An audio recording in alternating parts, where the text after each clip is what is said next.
Wanted. Alright, well, now I'm home. I gotta do my transition first, and I gotta do this.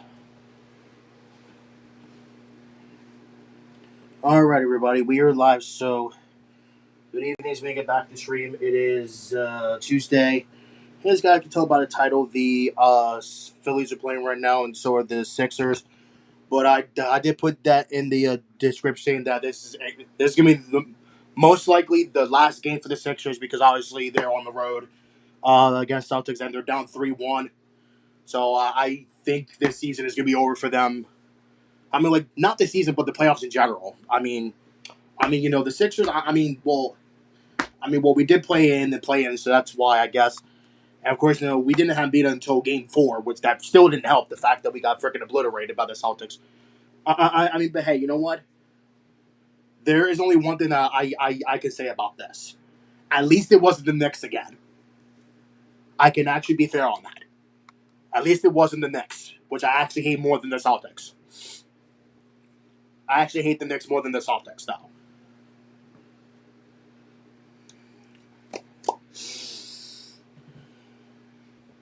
And I have to. Oh my god, what the frick? Oh, wrong time. I feel like I have lost weight. Not really by much, though.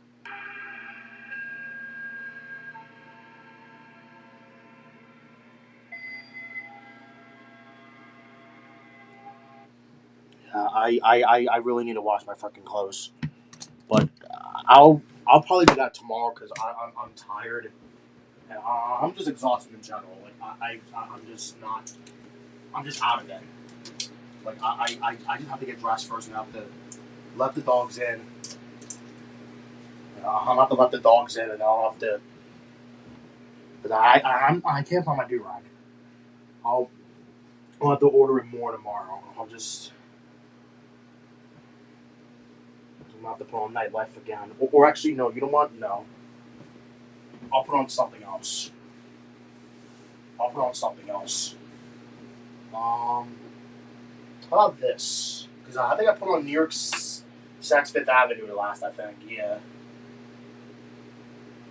I'm gonna put on this one next.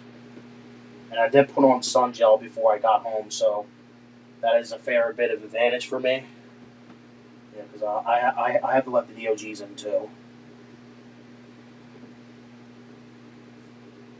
Yeah, I really don't want to take out the trash recyclables because I'm tired. My feet are killing me, and I know I'm just tired. Like I'm just really tired. Like and like and like that's another thing. Like I was up early. I was up at like 8 o'clock in the morning. Well, because I had to be up early for work, especially when I have to do whatever I have to do, before I leave. So it's a good thing because otherwise I would have did something else. I got to do this transition part, and I have to let the dogs in. And I have to do diagnosis murder too. It also makes me feel unnerved. Mm,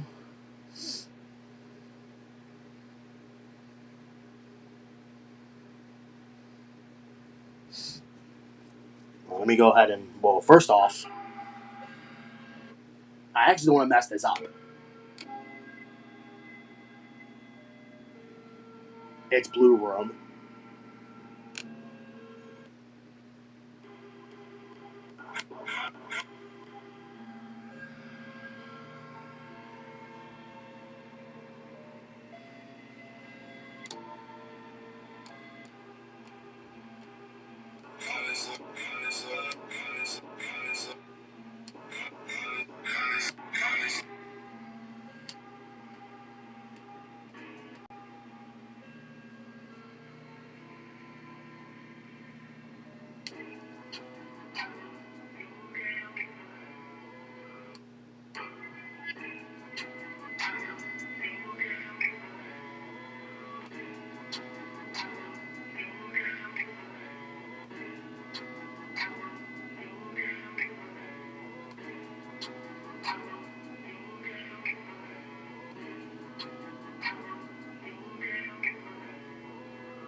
It's Blue Room first.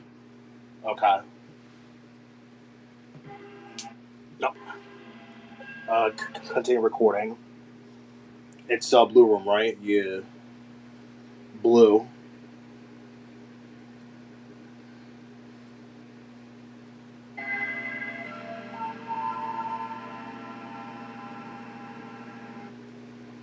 I think it was Smile Blue.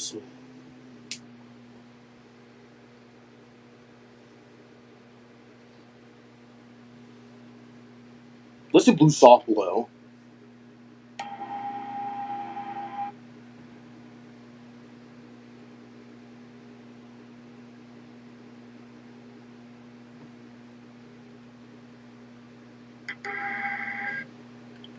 What was next? Bright Blue Cider.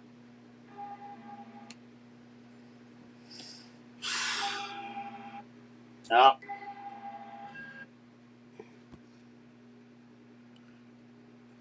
Well, yeah. I guess I had to listen to baseball again because well, yeah, because Phillies fired Rob Thompson and I was not happy with that. They should have fired Dave Dombrowski, because he's the one that didn't do anything. But I guess in the end, I guess that was the right move. I guess. I don't know.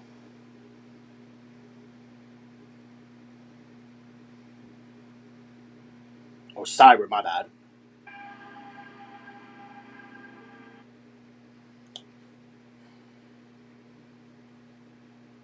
Excuse me.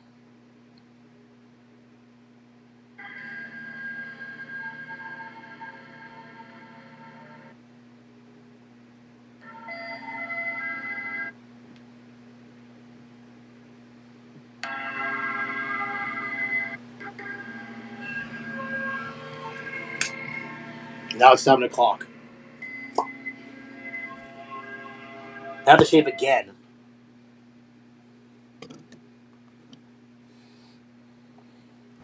Shoot. None. Couldn't get you to shut up. Here's the 1-0. Strike called 1-1. It's a rare day when you out-talk John Kruk in the office. I did not. Yeah. That is not possible. No, it's not. 1-1 to Marsh. Damn. And the pitch. Swung on, hit in the air, center field, straight away. Gilbert waiting on it. He'll make the catch. Guess Jesus is always having quick innings, maybe? 2 up, 2 down. That'll bring on Bryson Stott. Hold on, guys. Wait, what? He got rid of his AOK song? Bruh, lame. How dare you, Bryson Stott? Why did you change your walk-up song? Lame. The AOK song was so good, bruh. Pitch is in there for a strike call. When you look at the RBI totals, they're minimal for most of the guys on the club, and that's partly because there's minimal guys on base. I will put on Family Feud soon, guys. Here's the 0-1, and it's up and in. 1 ball, 1 strike. Tyler Malley, who went 5 2/3 against the Phillies, did not allow an earned run. Walked 4, but the Phillies only had 3 hits against him. Even though he threw 94 pitches in 5 2/3, he definitely held the Phillies at bay. 2-1 the count. And the pitch. Stott swings and fouls it.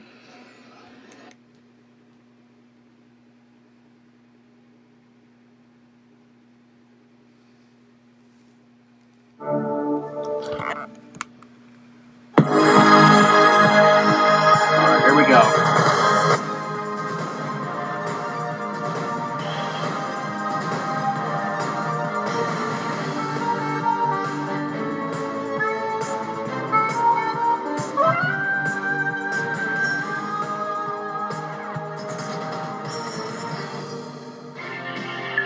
Viacom.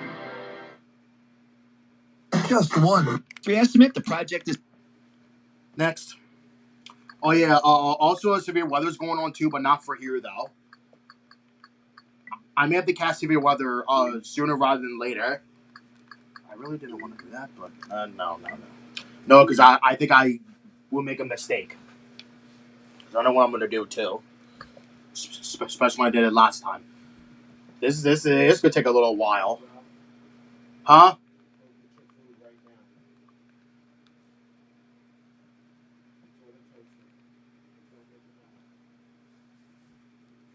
Okay.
Just one meeting.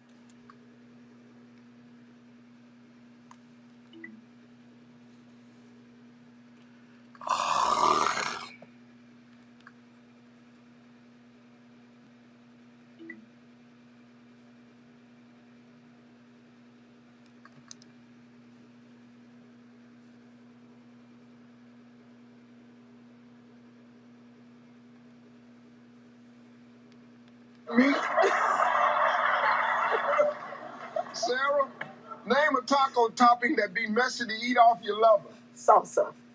Salsa.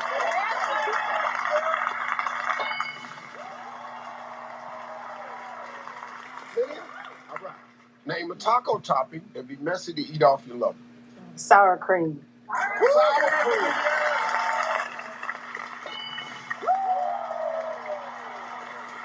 Yes?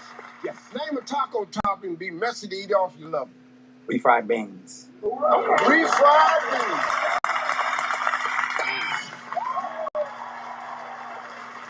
Miss Thelma, name a taco topping that be messy to eat off your lover. Avocado. Avocado. Frick, why did I do that? Well, family, y'all rolling through this one. Either y'all really love tacos or y'all, or he been wild at y'all house. Cause I said taco, yes. We let everything off for a person. Angel, name a taco topping that be messy to eat off your lover. Lettuce. Lettuce.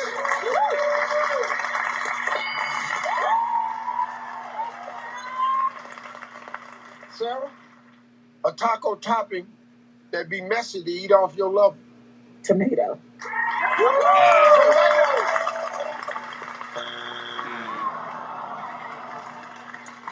All right, Liddy. Name a taco topping that be messy to eat off your lover. Corn. Corn. All right, last one answer left, but we got two strikes. The Clampett family can steal. Onion. Green onion. Onion.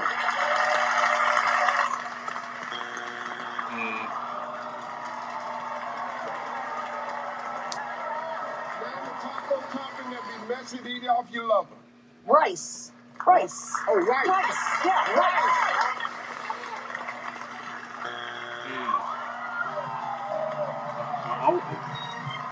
What's four? Number 4. What's four? Hot taco sauce. Don't go away, y'all. We'll be right back. You'll be fine.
That's better.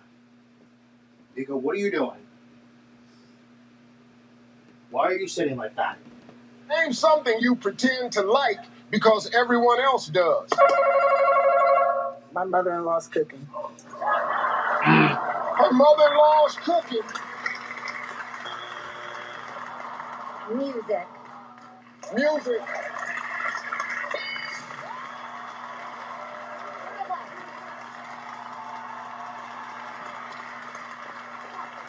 Allison, name something you pretend to like because everybody else does. Sports. Sports.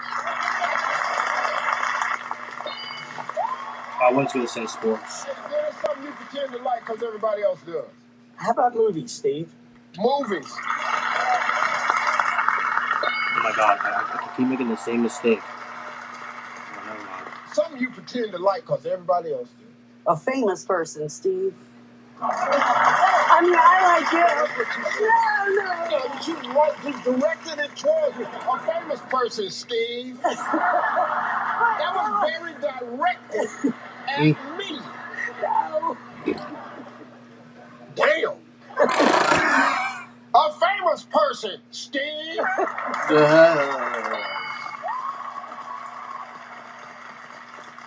love you. No, it's okay. I've been hurt before. It's okay. Just go on the internet. You're saying a lot of stuff about me. Name something you pretend to like because everyone else does. A book. I like to read. I like to read.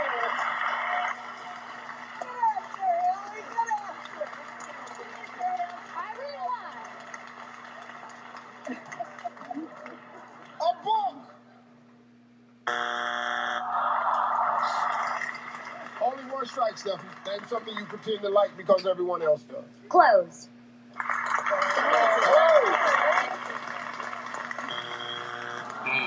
We got 2 strikes. Young family can steal. Give me something you pretend to like because everybody else does. Alcohol. Alcohol again.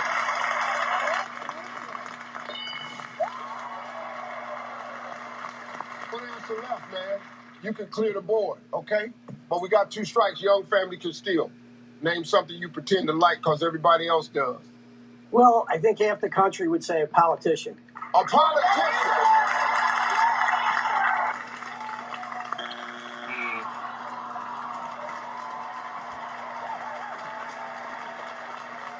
Name something you pretend to like because everybody else does. Parties. Parties.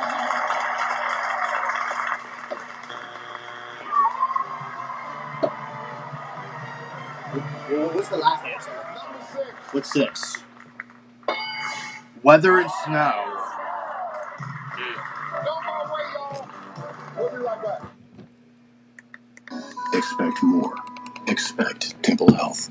Don't snooze and lose. Head to Citizens Bank Park on Friday, May 8th at 6:40 p.m. when the Phillies face the Rockies, and kids 14 and under receive an IBEW Local 98 Jesus Luzardo t-shirt. Order tickets now at Phillies.com.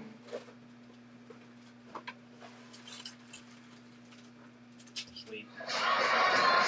Bottom third of the order for the Phillies here in the bottom of the third inning. No score. Yeah. As Tyler Malley back to work, he's faced the minimum thus far. Did give up a hit to Trey Turner. Leading off the ball game. Delivers here a little bit wide to Alec Bohm. 1-0 the count. But later in the inning, Harper grounded into a very unusual 5-3-1 double play. The 1-0. And that is a strike called, and Alec Bohm says he would like to challenge the call. The batter is challenging the call of strike.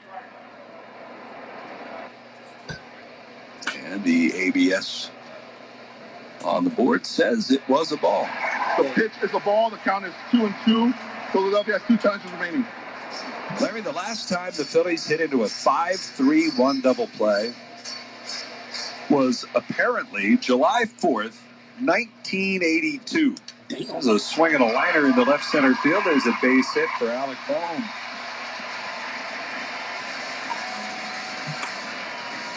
Albert Boehm, who started the night hitting 143. Got to feel pretty good then, I would imagine.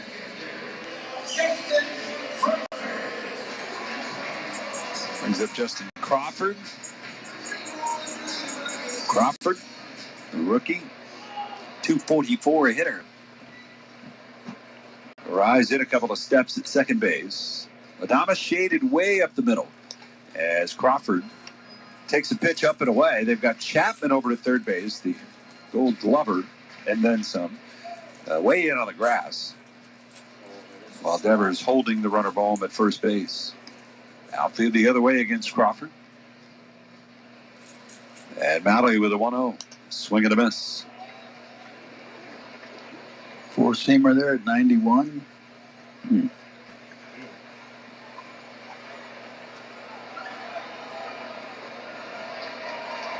One ball, one strike.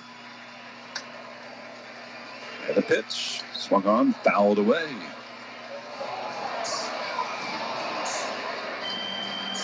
One ball, two strikes.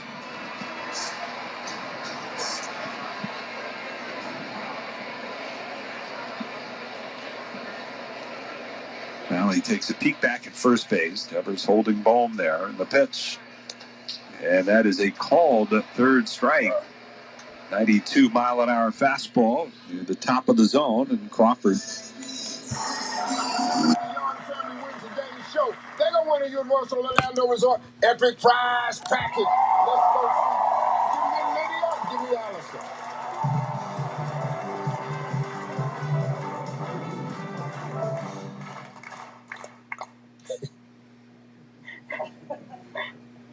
I didn't know this was next. Point varies a triple. Top four answers on the board. Uh-oh. Oh, boy. You just stepped on the scale. You've gained 10 pounds. What's the first thing you do? Lose weight. Take off. Ooh. Cry. Cry. Lose weight.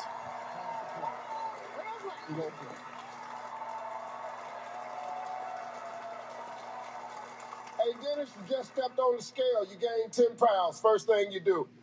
Get a new scale. Get a new scale.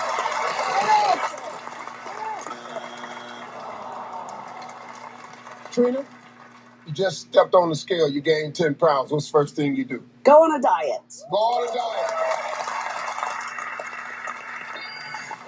Exercise, yeah. I just say lose weight. Hey, you just stepped on the scale. You gained 10 pounds. What's the first thing you do? Buy some new clothes. Buy some new clothes. That was her answer, but it was too fast. All right, we got two strikes. Now listen to me. If it's not there, the other family can still win the game, win the Universal Orlando Resort Epic Prize Package, and play for $20,000. You just stepped on the scale. You gained 10 pounds. What's the first thing you do? Call the doctor. Call the doctor. Oh, damn. Family, this is it. I've got two answers. If you give me either one of those answers, your family steals. Your family wins the game. Your family wins the Universal Orlando Resort Epic Prize Package. And your family is standing in the circle for a shot at another $20,000. If it's not there, the Clampett family wins the game. You just stepped on the scale. You just gained 10 pounds. What's the first thing you do? Pray. Good answer.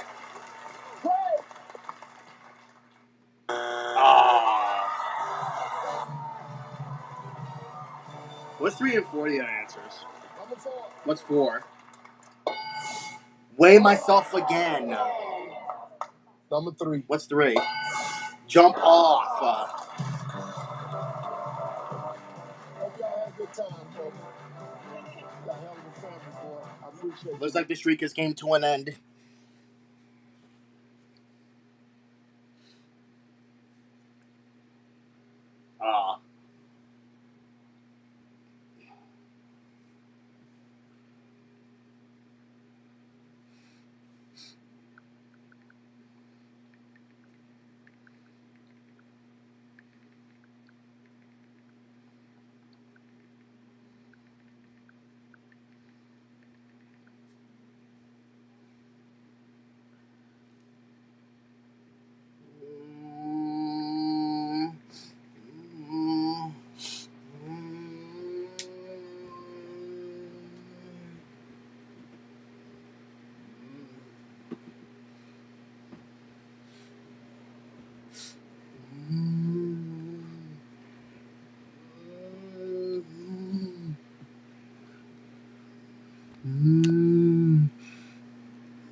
October of 2025.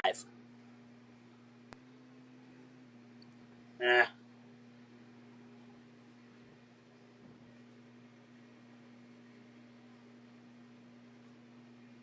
Well, they did try though.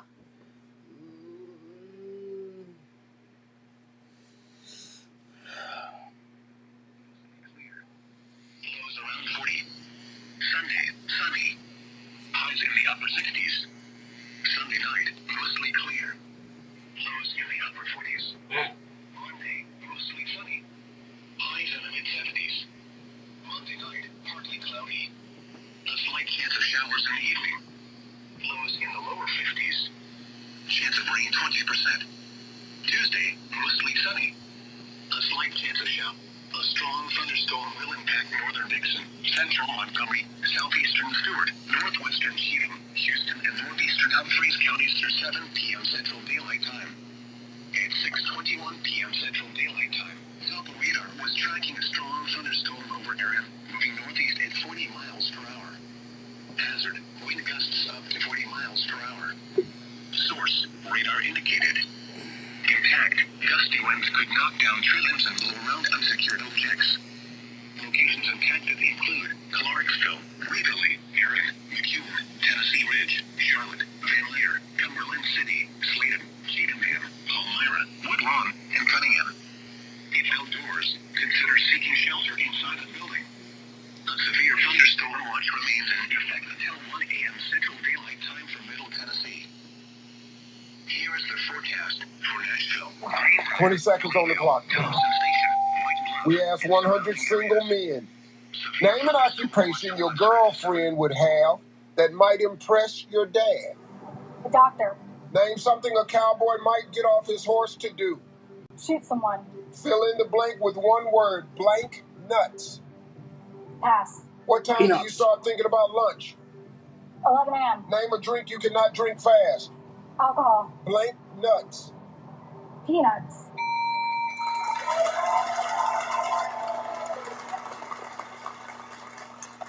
We asked 100 single men. Name an occupation your girlfriend would have that might impress your dad. You said doctor. Survey said. Name something a cowboy might get off his horse to do. You said shoot somebody. Survey said. Fill in the blank with one word. Blank nuts. You said Peanuts, yeah. Walnuts. peanuts. Survey said. Ooh, 22. What time do you start thinking about lunch? You said 11. Survey said.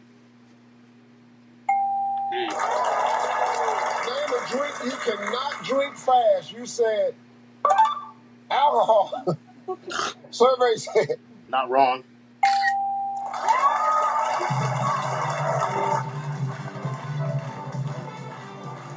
Good Lord, that was loud.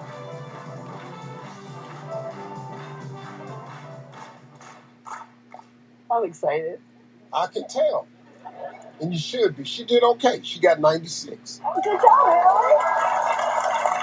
You need 104. All right, let's remind everybody of Haley's answers. 25 seconds on the clock, please. We asked 100 single men. Name an occupation your girlfriend would have that might impress your dad. Secretary. Name something a cowboy might get off his horse to do. Meet a cowgirl. Fill in the blank with one word. Blank nuts. These. What time do you start thinking about lunch? What did you 10 a.m. Name a drink you cannot drink fast. Milkshake. What? I cannot believe what she said. These nuts? What? What the This lady. Good Lord. Me too, Steve. We need 104. We have 100 single men. Name an occupation your girlfriend would have that might impress your dad. You said, hey, Dad, she's a secretary. Survey said, doctor. Doctor was number one. Name something a cowboy might get off his horse to do. You said, Go meet a cowgirl. Survey said. She's not wrong. Damn, Jerry, you suck. Go to the saloon was the number one answer. Fill in the blank with one word. Blank nuts. She said these nuts. You said these nuts. Like a meme. these.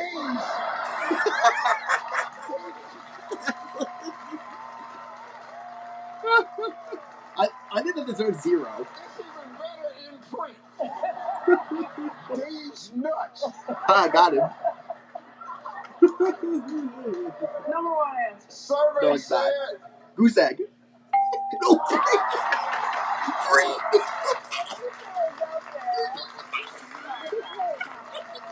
Number one answer was peanuts. What time do you start thinking about lunch? You said Suck. 10. Survey said 7. 11 was the number one answer. Name a drink you cannot drink fast. You said The other film could have done. Survey said The other film could have done better, bro. 17. Coffee. Hot coffee. The other people could have done it better. But they just suck. They suck. They suck.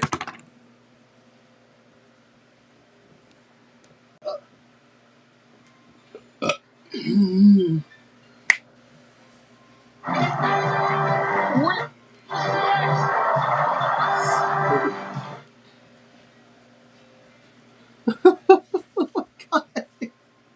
knew what this meant.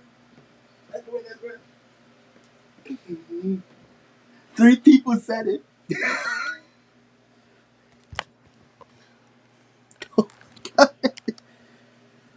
Guys, I think we're gonna count that as a stupid answer.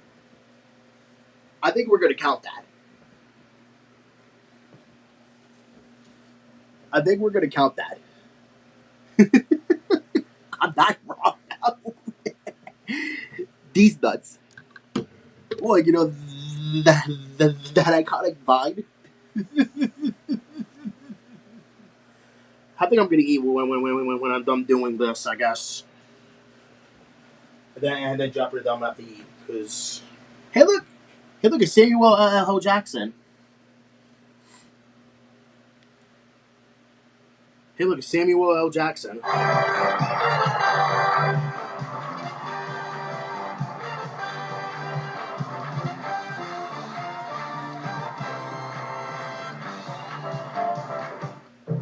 Made in Georgia.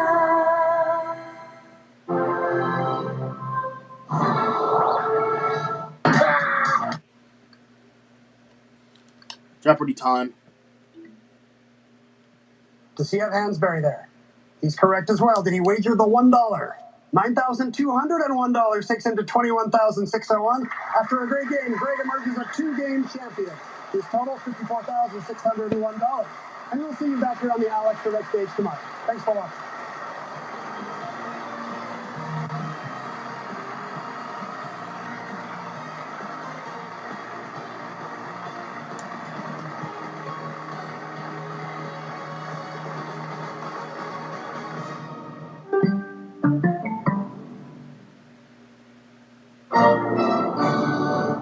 The 2020. No cutoff again. Yay. Says he had on the road trip. He was 4 for 27.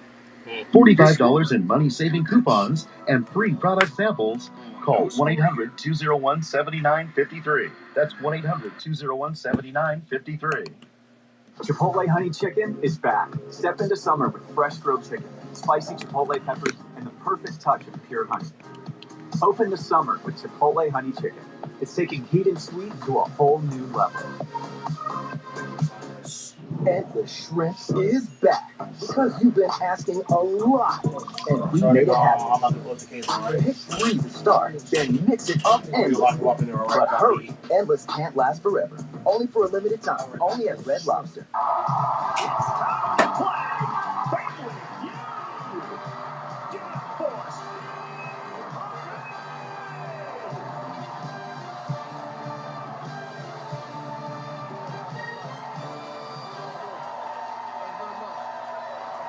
Thank you. Well, Welcome to Family Feud, everybody. I'm your mayor, Steve Harvey. Got another good one for you today from Savannah, Georgia. It's the Watts family.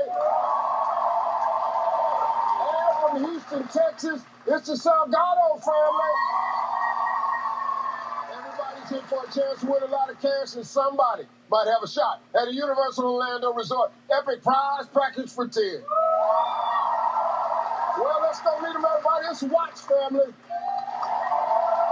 Hey, David. How you doing? I'm doing good, sir. Well, good. Introduce everybody. Okay, I got my lovely wife, Taryn, my son, Ricky, beautiful daughter-in-law, Alpha, and son on the end, Tim. Welcome to the show. Y'all play well and win yourself some money. Hey, let's go meet the Salgado family. Hi, Jessica. How you doing? I'm doing great, Steve. All right, introduce everybody. This is my beautiful niece, Savannah, my older sister, Melissa, my niece, Ariana, and then my oldest sister, Jennifer. Ladies, welcome to the show. We got two brand new families. All of you are here in search of something that I have. I am the possessor of $20,000. Let's get it on. Give me David. Give me Jessica.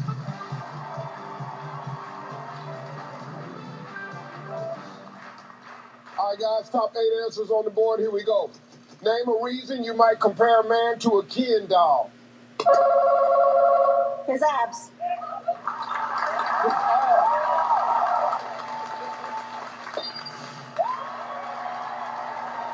Pass the play. Play. Bring it away, Have you ever met a man with a perfect face and a perfect body? Mostly. Only on the magazines and TV. Yeah. That's all I've seen. I think. Yeah. Yeah. Savannah, name a reason you might compare a man to a Ken doll. Their hair. Good answer. Their hair.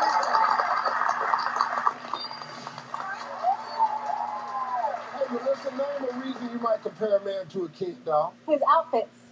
His outfit.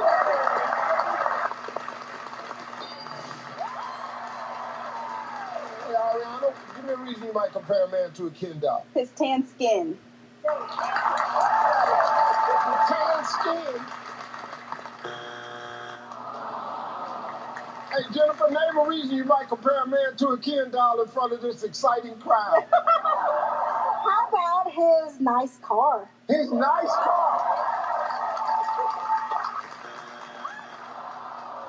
Hey, Jessica, we got 2 strikes other family can steal. Give me a reason you might compare a man to a Ken doll. He's got the perfect partner, Barbie. He's got the perfect partner, Barbie.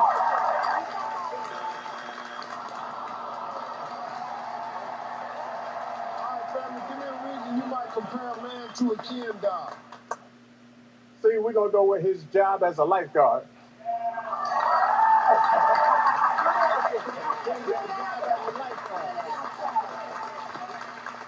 How y'all know that? We got children. Because Ken, you got, if you're a lifeguard,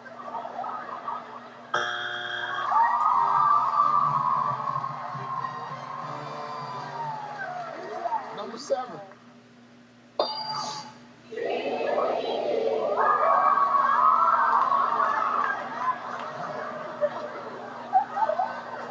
What the hell going on here?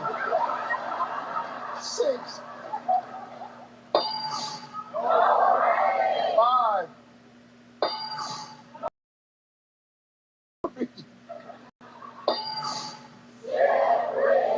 2. Let's go to question 2. Give me Terry. Give me Savannah.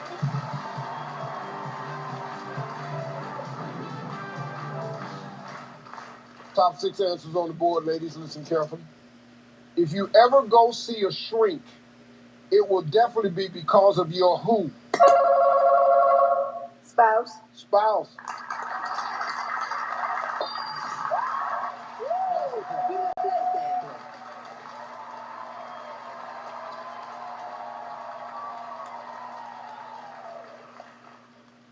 Well, Ricky, If you ever go see a shrink, it'll definitely be because of your who? Parents. Your parents.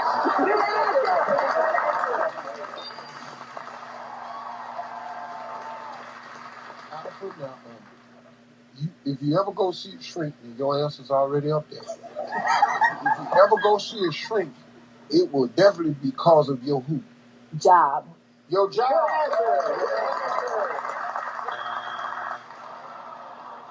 All right, Tim. If you ever go see a shrink, it'll definitely be because of your who? My children, Steve. Your children.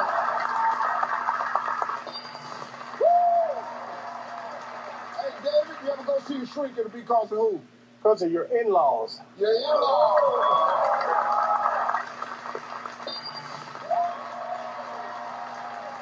Y'all know when this show over, y'all ain't gonna have no family. Y'all destroying each other. Your kids, your mama, your wife, your in-laws. If you ever go see a shrink, it'll probably be because of who? Siblings. Siblings.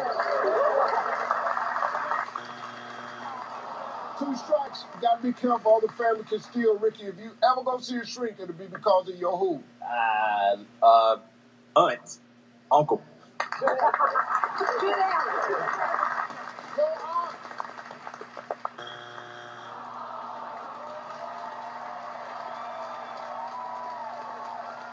If you ever go see a shrink, it'll definitely be because of your who?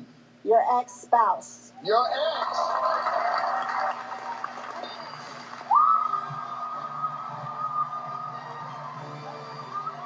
Number 6.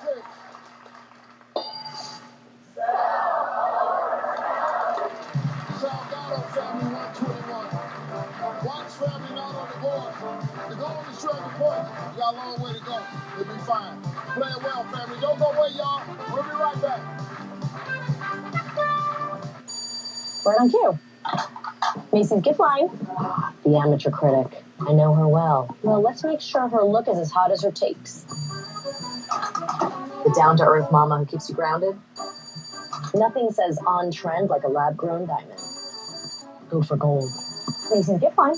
Respect. And smell the bergamot. Supervise in style. Oh, Bella. I knew we'd strike no wedge. No matter the mom, we've got you covered. Mother's Day starts at Macy's. Age-related memory decline? Meet new Cunol Brain Health, the first and only tablet to combine 2 high-absorption ingredients, clinically shown to improve memory, focus, attention, and more. Trust Cunol for more comprehensive brain health support. At Dots, an ordinary pretzel just isn't enough, so they add savory seasoning and tempting buttery flavor into every delicious twist. Now that's enough to make you order a special delivery. That seems like a lot. They're really good. Dots, sensationally seasoned pretzels. Living with thyroid eye disease, I didn't realize how much my bulging eyes and double vision were holding me back. But then my doctor recommended Tepezza. Doctors have been prescribing Tepezza for over 5 years. Tepezza is the first FDA-approved treatment that treats a source of TED. In a clinical study, more than 8 out of 10 patients had less eye bulging, and clinical studies showed nearly 7 out of 10 patients who took Tepezza saw improvements in double vision. Tepezza may cause infusion reactions. Tell your doctor right away if you have high blood pressure, fast heartbeat, redness of the face or feeling hot, difficulty breathing, headache, or muscle pain. Tepezza can raise blood sugar even if you don't have diabetes, and may worsen inflammatory bowel disease even if you haven't been diagnosed with it. Tepezza may cause severe hearing problems, including hearing loss, which may be permanent. Tell your doctor if you have any changes in hearing or if you are pregnant or planning to be, as Tepezza may harm your unborn baby. Now, when I look in the mirror, I just see me. Ask your doctor about Tepezza and visit mytepezza.com to see Pam's before and after photos.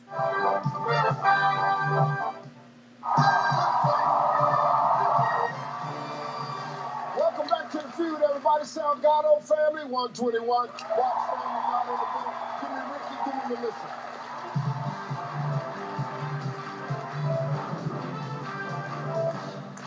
Point values are double, top 6 answers on the board. This is a fill in the blank. Soul blank. You better say that, Melissa. Soul food. Soulmate. Soulmate. Pass the play.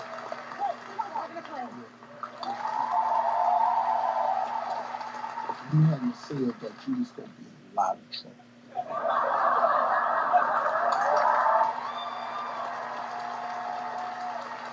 Soul Blank. Soul Train.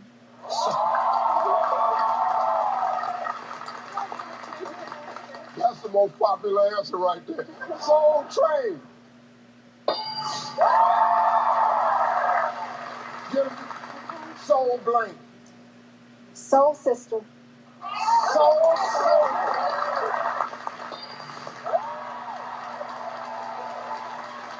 Soul Blank. Soul Music. Soul Music.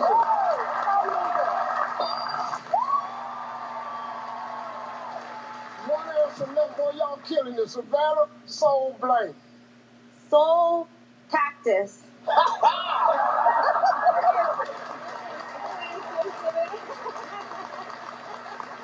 Soul Cactus.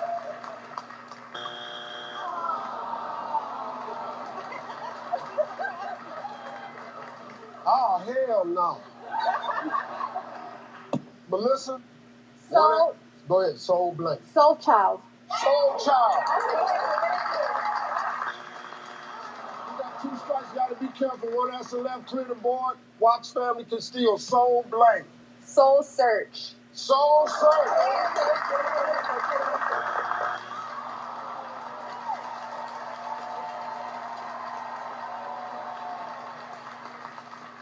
Fill in the blank. Soul Blank. Soul Fest. Soul Fest.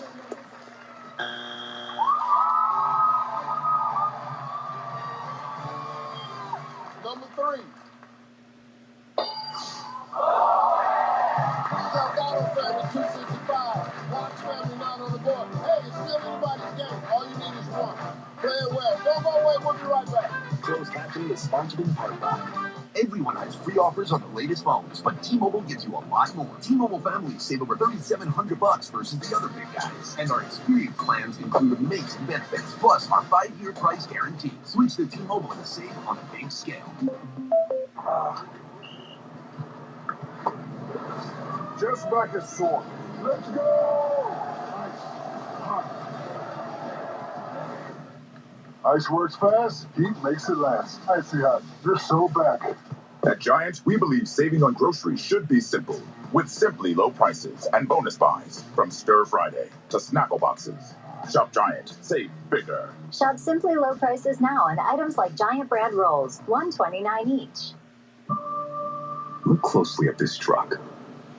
You'll see hard work, a great adventure, and so much more. Inside and out, it's designed for the family, the road trip, and the most demanding job.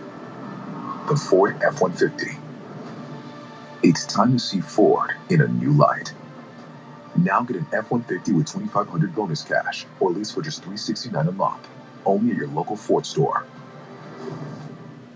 I was tired of black people being last, fighting against the Democratic machine, and the health commissioner said, you can't have the vaccine because black people don't trust it, and we can't afford to waste it on them. I said, no. The healthcare system has been untrustworthy to us, and so I gathered everybody I could. Trust is leading when no one is watching and doing the right thing. 314 Action Fund is responsible for the content of this advertising. Gus! Nice job. Gus! Hey, looking good. Gus! Hi, Kelly. Gus! Hey, guys. Huh? Oh, Gus! We didn't see you there. Yeah, we were just playing Gus, the new scratch off from the Pennsylvania lottery. Yeah, with top prizes of $100 grand. You know, you're much cuter in person. Keep on scratching. This week at Giant, save on select cracker varieties, $3.99 each. Giant brand shredded or chunk cheese, $1.77 each when you buy 4. And earn up to free gas faster. See ad for details. Shop Giant, save bigger. CBS Mornings. CBS Mornings on CBS and where else? Paramount Plus. CBS. CBS Mornings. CBS Mornings. CBS Mornings. See you at 7. I want a mug.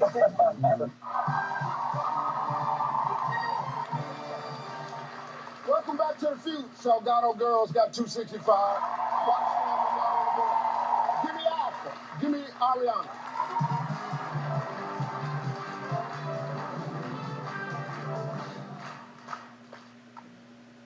Point values for triple. Top 4 answers on the board. What might a criminal known as the plumber leave at the scene of the crime? A plunger. A plunger.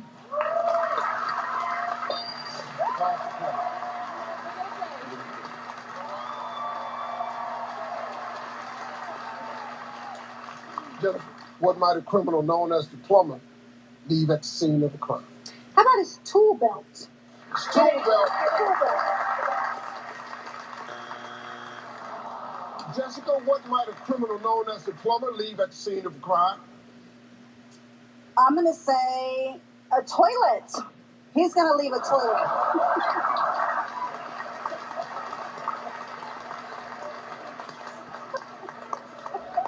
Toilet! 2 strikes, gotta be careful, Savannah. If it's there, you're still alive, but if it's not there, the other family can steal and play sudden death. What might a criminal known as the plumber leave at the scene of the crime? The seat up.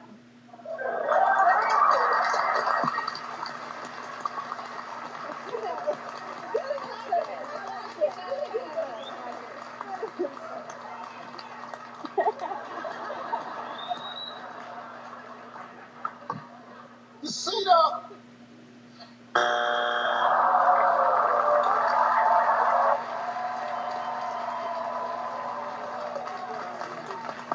Family, here's the situation. The board is wide open. 3 answers up there. If it's there, your family steals. Your family's gonna have a chance to play sudden death. Hi, Bubs. If it's not there, the other family wins this game. You can extend it or end it. Here we go. What might a criminal known as a plumber leave at the scene of the crime? Steve, we're going to go with fingerprints. Fingerprints. Fingerprints! That's it? What? That's it? What are the other answers? It's rigged. Number 4. That was a tough question. What's 4? Water dripping. 3. What's 3? Pipe. What? What? That's crazy. What's 2? That's not gonna help. What's 2? Number 2. What's 2? A red seal. Hope y'all had a good time. That was a tough question. And only 114?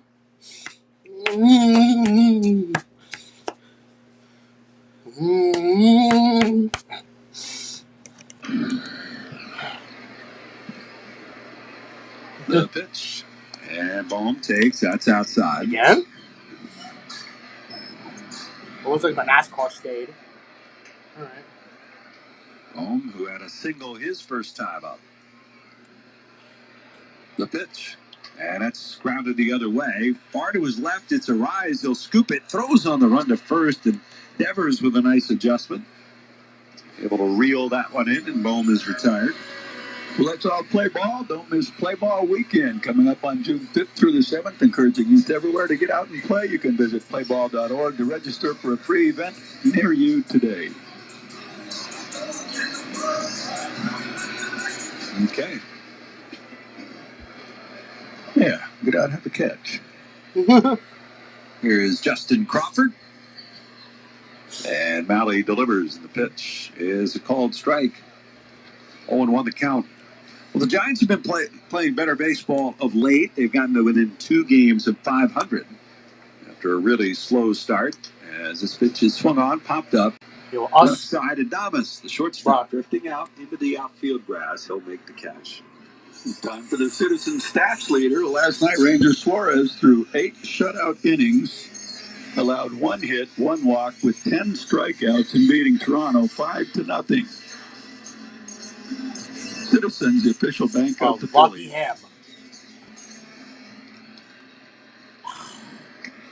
Here's Rafael Marchand. That was a terrible move. I actually did a good job to him, but still can't believe we got rid of him. He was good. And we're starting poorly, just like them.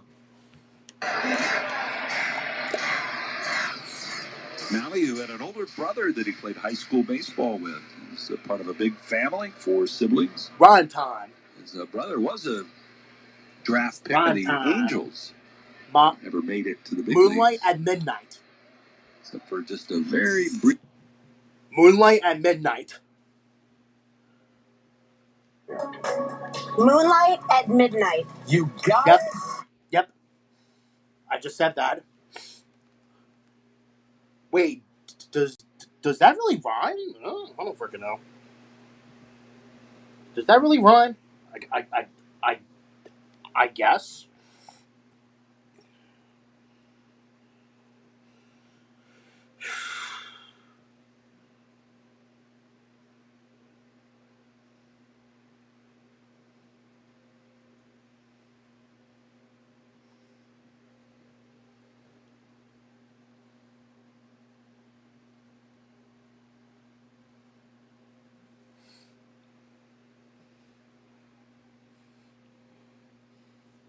Phillies. It's the Yingling thing. Wait, are we still eating? Dude, everybody, the Salgado family won the game. Wait, is it still 1-0? Yeah, 1. Okay. This might be a. If you can't think of something, you just say pass. Okay, we only have 3 hits, but they. How many pitches has Luzardo pitched so far? How many pitches has Luzardo threw so far? We asked 100 married men, what are you wearing right now that your wife bought you? Boxers. Besides a tree, name a shape that Christmas cookies come in. Candy canes. Tell me the longest you'd wait in line to ride a great roller coaster. 45 minutes. Name a rule you... So it's like. Don't have sex. If your name... Okay, so Luzardo so far, he's throwing 67 pitches. And then 47 are strikes. Well, that's good. Out for each other. That's good. Hey, get off my bed. Communities for more than 85 years. And that connection to members has earned us our spot as the #1 health insurer in the region. So while you look out for your neighbors, know IBX is always looking out for you. Learn more at IBX.com. Take home a pair with your favorite pair.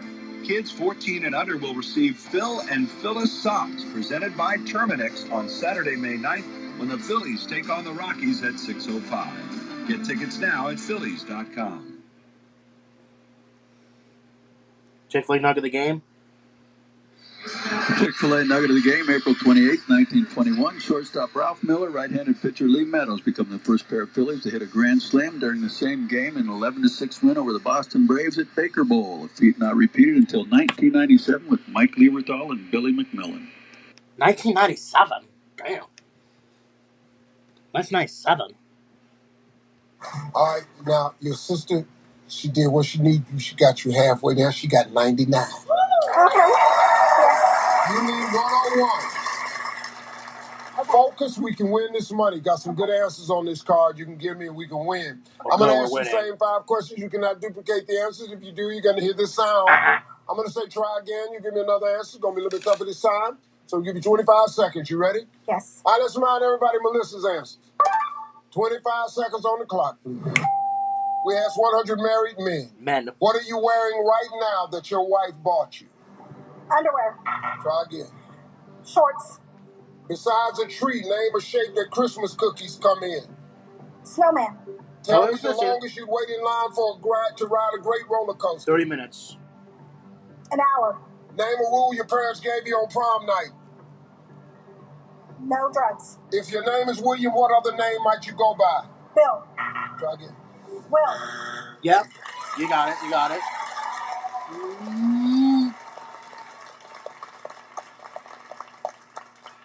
All right, let's see. We asked 100 married men, what are you wearing right now that your wife bought you? You said, I'm wearing some shorts. Survey said.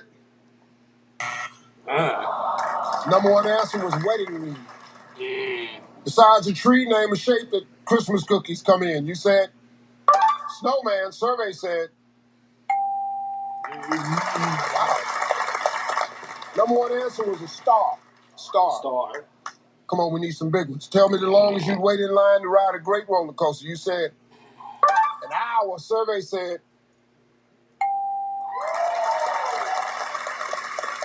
Number one answer was 30 minutes. Yep, told you. Yeah. 30 minutes. But y'all mad though. What? 67 points away. Name a rule your parents gave you on prom night. You said no drugs. No drugs. Survey said. Definitely. No drugs. What? No drinking. No What's drinking. the number one answer? That's not big enough. If your name is William, what other names might you go by? You said Will. Yeah. Will. Survey said. William. Will. Bill was the number one answer. $55, but hey, we're coming right back on Family Feud, everybody. I'm Steve Harvey. We'll see you next time, folks.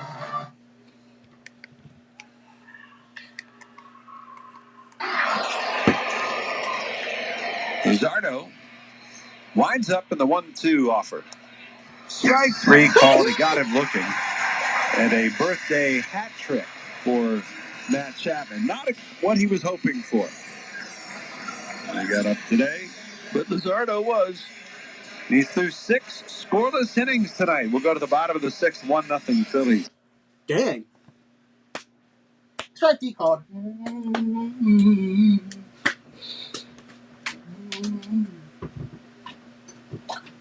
Strike D called. The frick? Strike D called. Strike D called. We will. Strike D called. Got him. Strike D called.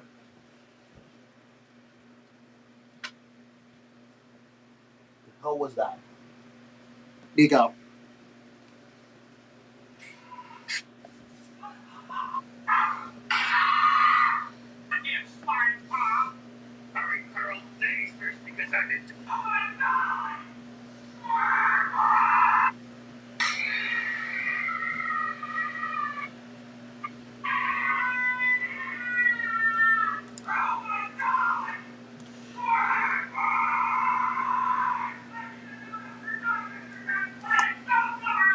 Nope, smack.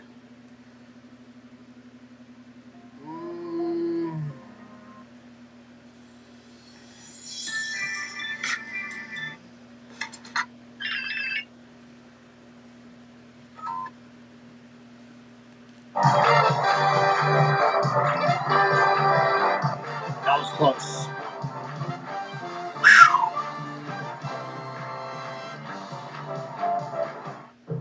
Made in Georgia.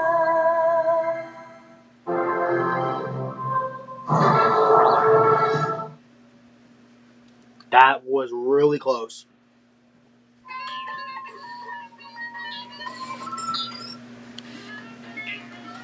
The frick?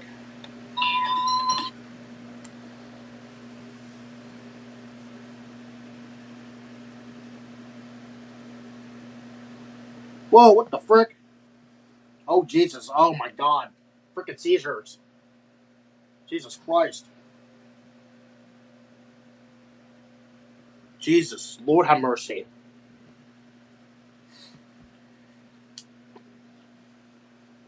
The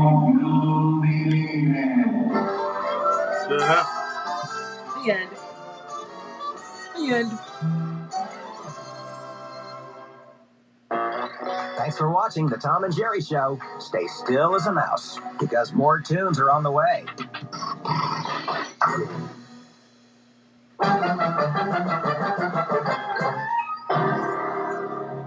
ATV Tunes presents Bugs Bunny and Friends.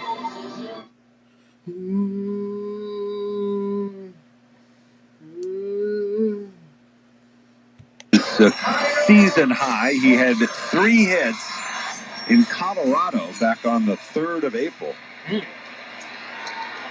There's Kyle Schwarber, and the pitch is outside. Schwarber with a fly ball out to right, down the line in foul ground, and also a walk tonight. Chapman way off the line at third base. It's closer to second than he is to third right now. 1-0 to count the pitch. It's up high. First time up, Schwarber just got under a pitch. High fly ball, just fouled on the right field line, and he walked. Malley at 2-0, the pitch. He takes, and it's down low. And so the count 3-0. Yeah, he walked on 4 pitches last time up. Wonder if he'll have the green light here, 3-0. Some hitters don't like to hit 3-0. Others got no problem with it. Schwarber sitting on 349 career homers. Really? Ahead of the count, 3 balls and no strikes. Malley is ready, and the pitch. Swing and a miss. 92 on that fastball. So did you love the 3-0 green light? I just, if I got my pitch, I would let it go. If I didn't, I just spit on it. 3-1. And that one just missed outside. He went off speed, and Schwarber draws another walk. Third walk. Let's pause for station identification here on the Phillies Radio Network. WZXL Wildwood.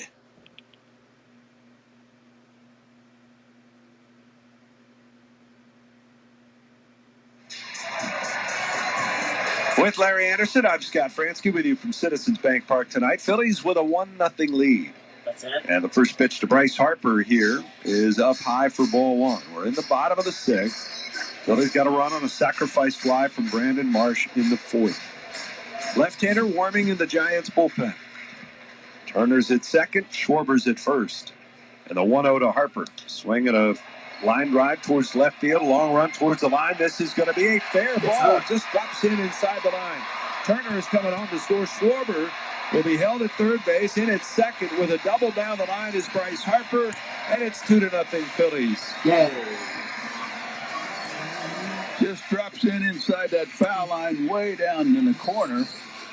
And it's scooted by him to allow Turner to score easily. Schwarber all the way to third, and Harper with the double. 6th double. And that'll bring up Adolis Garcia. The bat boy still running off the equipment. There's that woman again. And the Giants bring their infield halfway in. Another big run, or maybe 2 to bring home, as the pitch to Garcia is up high, ball 1. This would be the last batter for Tyler Malley, with the lefty Gage warming up. The pitch swung on, hit in the air, up the alley, right center, on its way. It is off the base of the wall. 2 runs are going to score. Garcia is into second with a 2-run double. Phillies breaking open some breathing room, have a 4-0 lead. Boy, that was close. He had some pop that way, the other way, deep part of the ballpark, opposite field. As soon as he threw it and was hit, you could see Malley just drop his head. Garcia dropped his home run trot. Yeah. And gets into second, no problem. But the 2-run double is in 5 doubles on the season. It'll also chase Tyler Malley from the ballgame. Phillies have a 4-0 lead here in the bottom of the 6th inning. We've got a pitching change brought to you by Pennington Grass Seed, official partner of the Phillies grounds crew. Back in a moment on the Phillies Radio Network. Oh, man.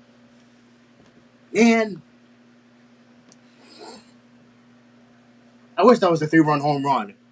That would have been nice, but oh man, it was it was close. Now, if I was watching the game, but if I was watching it on the broadcast, that would have been nice. But I don't have but I did not have NBC Sports Philadelphia. So I would have knew. Man, that would have been close though.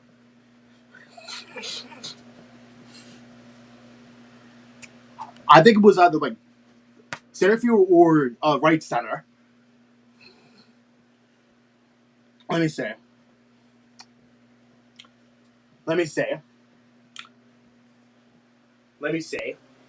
I listen.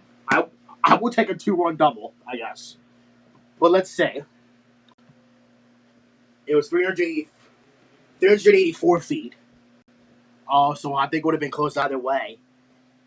Uh, I think it would have been close either way, though. Oh, that would have been. Who's that guy?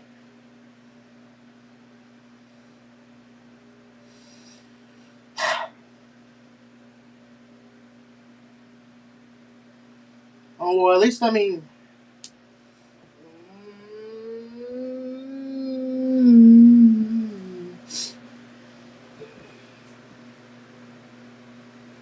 I don't know. I mean.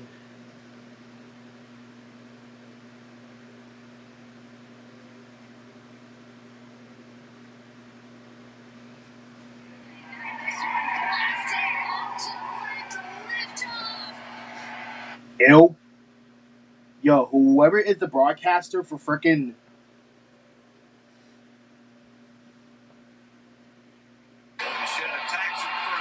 Boo. The Mets suck.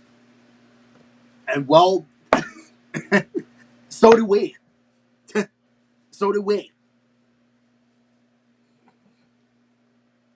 And this is actually the first time that both of us are at the bottom of the frickin' division. Pitch. Marsh swings, pops it up. Right. First pitch. Chapman over into foul territory is under it. He'll make the catch. Gage needs one pitch to retire Brandon Marsh. Well, time for the Independence Blue Cross Player Spotlight. Focused on Tim Mesa, who made his 13th appearance of the year Sunday and has his 107 opponent's average against left-handers ranks first among left-handed pitchers with at least 30 innings. There are 30 left-handers faced. Independence Blue Cross. Learn more at ibx.com. Here's Bryson Stott, who's 0 for 2 tonight. The first pitch to him is up and in. Struck out twice against Tyler Valley. Stott, who came into the game with an OPS under 500 against right-handed pitching. Actually, it's over 800 against left-handed pitching. Now, he doesn't see a ton of lefties, but he has hung in there better against lefties than he has against righties. One out, runner at second base. Gage ready, and a pitch. Out of the way. Well, the bullpen for the Giants has been outstanding this year. It was talked about being one of their weaknesses going into the season, but certainly hasn't been to this point. 2-0 count. The pitch. Breaking ball is in for a strike. Yeah, they've got some balance in their bullpens. Lefties and righties who are both going well.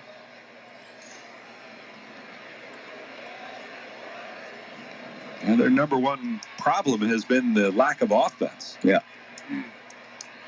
2 balls and a strike. And the pitch. It's down low.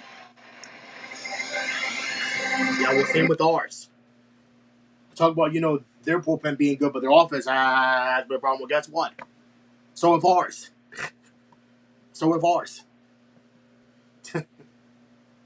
I mean, but again, firing Rob Thompson was not a good move anyway. It wasn't. But I just don't even know what to say now. But look, to be fair, he did take us to the World Series. I mean, 3 seasons with not like 90+ wins. I can't complain, I guess. But and us winning the National League East twice. So I'm not.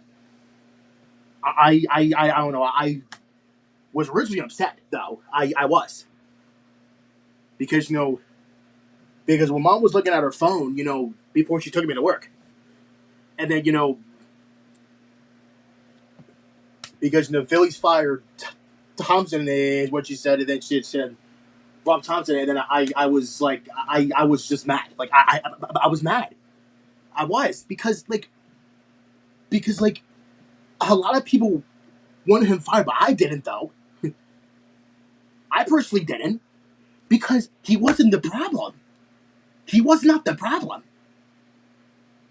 He is not the reason why we're struggling. To start this season.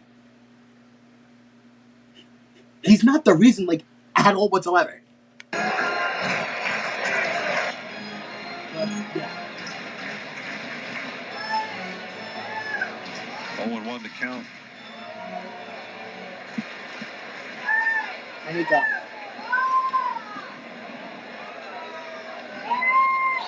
Gage ready.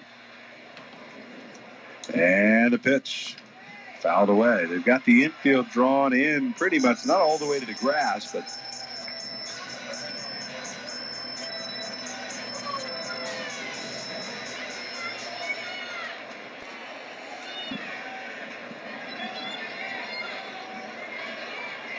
quickly down to the count is Crawford at 0-2. Gage delivers, and the pitch is outside. Back pick at third base, but nothing doing there as Stott gets back easily. Crawford, 4 hits in his last 36 at-bats. Wait, what did I just miss? That's a 111 average. Oh. That strips. Oh. 1-2. Gage is ready. And the pitch to Crawford. It's down and away. 2-2 to count. Now they have a right-hander loosening up through the Giants. Phillies with a 5-0 lead. It's their biggest lead since April the 13th. Damn. Wow. The 2-2 pitch. That's up high.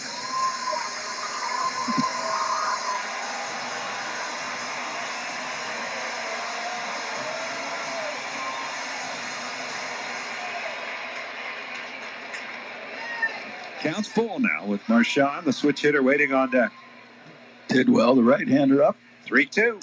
Swing and a miss. Chased ball 4. And Crawford can't lay off, and that's a strikeout for out number 2. And that'll bring up the number 9 hitter and the 9th hitter of the inning, Rafael Marchand. Why is Rafael Marchand back? I thought it was here it stops.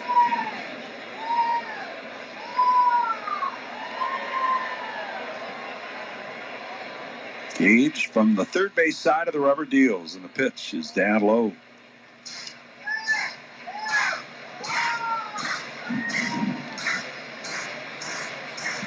Imagine Blade Tidwell up for Turner. This would be Gage's last hitter, I believe.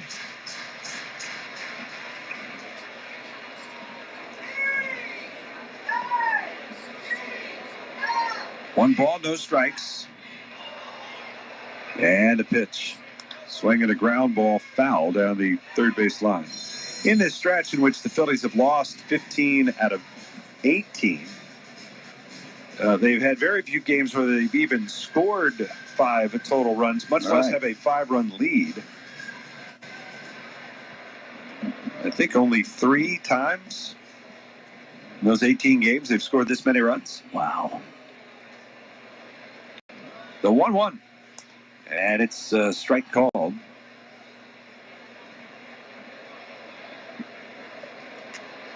They had 13 runs scored against the Cubs on the 13th.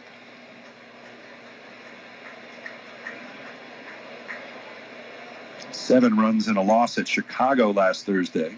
The 1-2 fouled away. And 8 runs in their win Saturday at Atlanta. But those are the only 3 times in this stretch in which the Phillies have scored as many as 5 runs. Wow.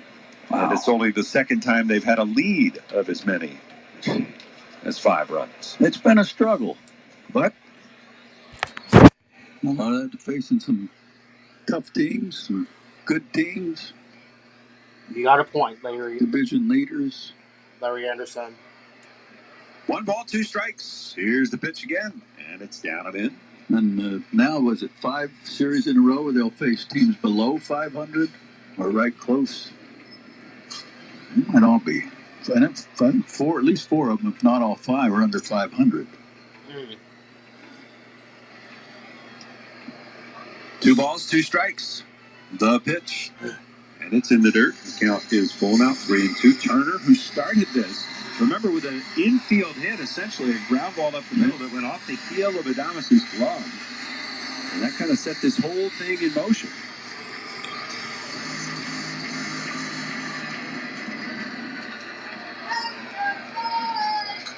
Three and two. And the payoff pitch. And it's a bouncer towards third. Chapman charges, takes the low hop, and throws on the run to first to get Marchand. That's all right. But the Phillies get 4 runs in the inning. They do That's it all right. on a total of 4 hits. They leave 2. We're going to the 7th. And the starting pitcher is going back to the mound. The Phillies lead it 5-0. It's all right, I guess. That's all right, I guess. I mean, listen, hey, you know what? We scored 4 runs. That's fine. I mean, we could have had more now, but, you know, I guess. So that's what started the inning. The infield hit on the infield hit on for Turner. Yay!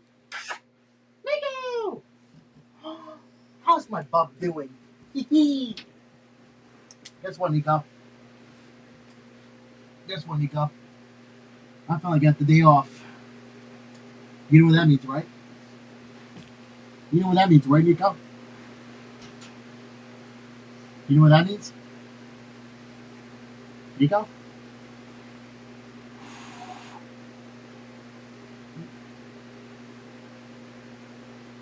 Nico, you know what that means, right? Right?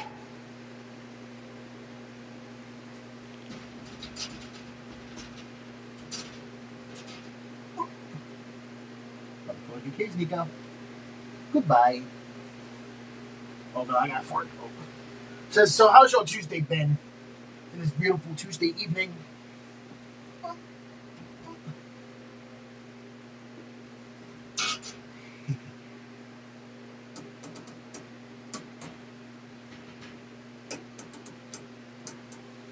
you go.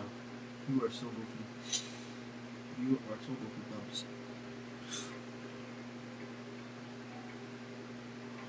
Long day?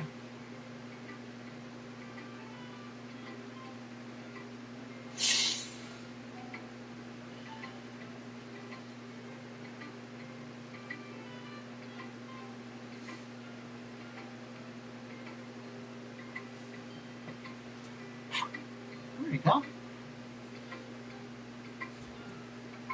Get up, Bob. Come here, Bob. I think you should be punished, Yuri. Yeah, you should.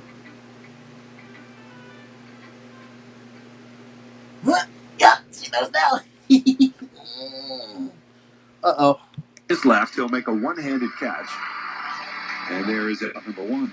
Well, PGW game summary. This was a 1-0 game going to the bottom of the 6th. Phil's got that 1 run on a sac fly by Brandon Marsh. But then they exploded for 4 in the bottom of the 6th inning. A couple of doubles, a few doubles, a couple of walks. And they score 4. Big hit was a Garcia's two RBI double. Phil's lead is 5-0 with Zardo on the mound going to the 7th. PGW down by 7. Feature. First pitch is in for a strike to Casey Schmidt. Luzardo was the last starter to record an out in the 7th inning. And he's done so here tonight as the pitch is down low. That was before Easter. That was Saturday night before Easter Sunday in Colorado. Here's the 1-1. Fouled back. Well, let's hope he's starting a trend. Orion Kirkering has begun to throw in the Phillies bullpen.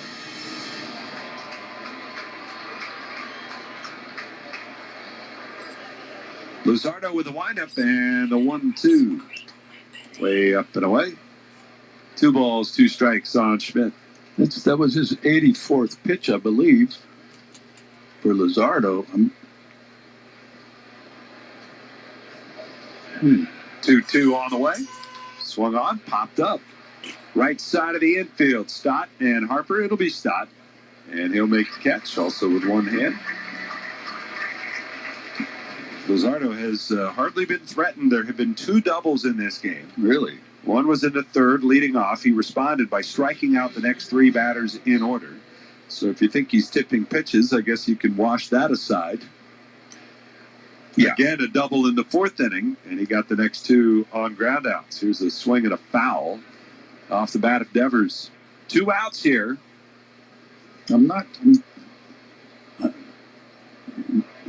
I can't imagine Kirkland just trying to get some work in. No. 1 pitch. Way outside. And with him cruising, that's 85 pitches, 86 pitches now. I would think if he gets this guy, he's going back out for the 8th.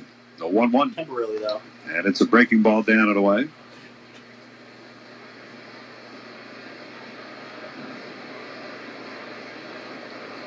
Two and 1.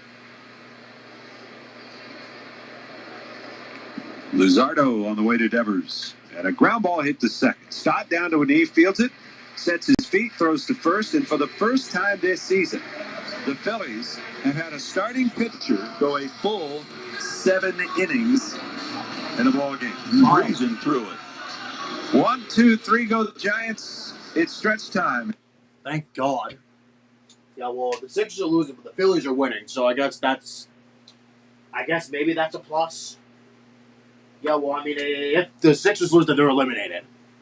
And then, which means the Celtics advance. Listen. I mean, to be fair, we should have not been in the play-in.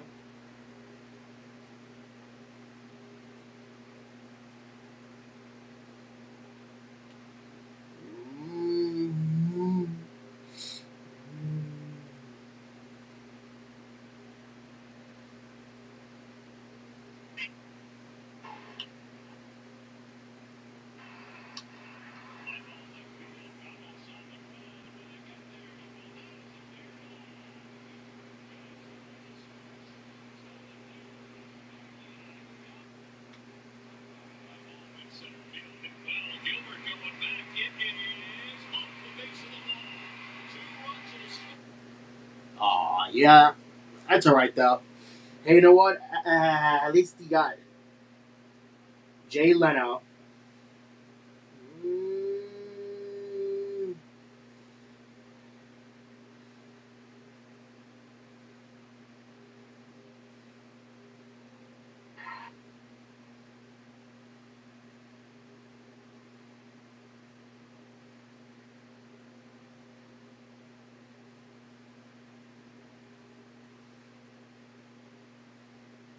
Let's go.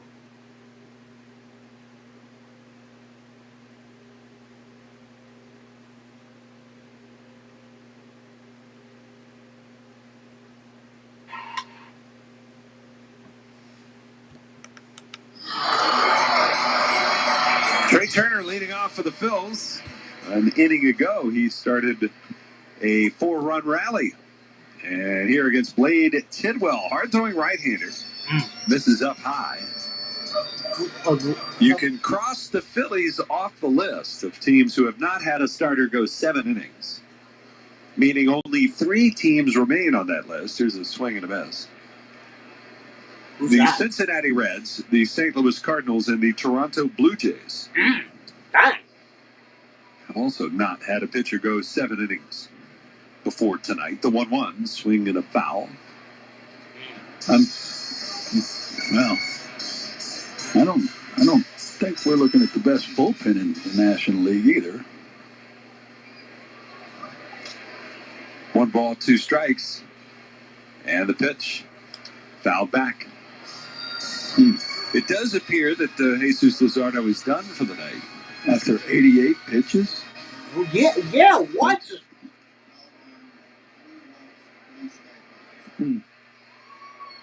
One ball, two strikes, the pitch, swing and a miss. Big breaking ball from Tidwell, and Turner retired for the first time tonight.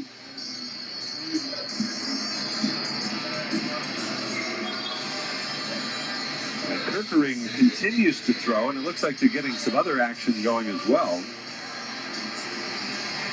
Phillies got Jonathan Bolin back in their bullpen today. Here's Schwarber, and the pitch from Tidwell is a big breaking ball. Tidwell, 24 years of age. He was acquired in a trade last July from the New York Mets. Was a former second-round pick as the pitch just misses to Schwarber. Tidwell has appeared in 7 games, and he's got a 1.80 earned run average. The pitch, swinging a foul back. He's a hard thrower. Averages 96 with his fastball.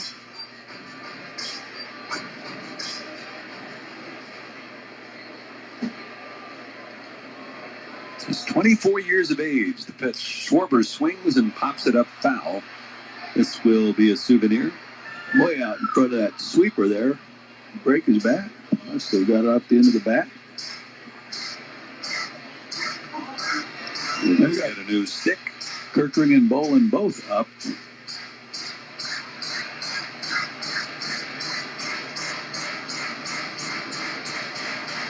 Tidwell was acquired at the trade deadline last year when the Giants sent Tyler Rogers to the Mets. The Mets, of course, in the race and trying to bolster their bullpen. 2 balls, 2 strikes to Schwarber, and the pitch swung on, popped in the air, foul, first base side. Devers may have a play on this one, nearing the netting. He'll reach out, and he makes the catch right up against the railing. 2 down. They also got Jose Butto in that deal. Phillies fans have seen him pitch as a Met. He's actually out for the season for the Giants.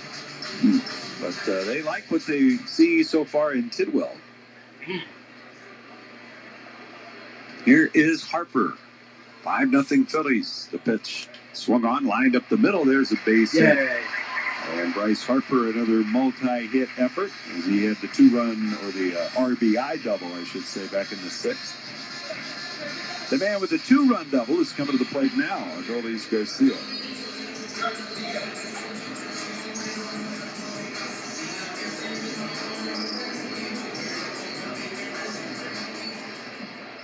Garcia, in addition to the 2-run double, has scored a run and walked his 3 trips to the plate tonight. The pitch, that's way outside from Tidwell. Tidwell, who played at the University of Tennessee College. And he is reunited with both his college skipper and pitching coach. Now with the Giants, as a breaking ball is in there for a strike. Tony Vitello. 1-1 the count. And a throw over to first. Diving back in is Harper, who was looking a little runnerish. Yeah. Why not?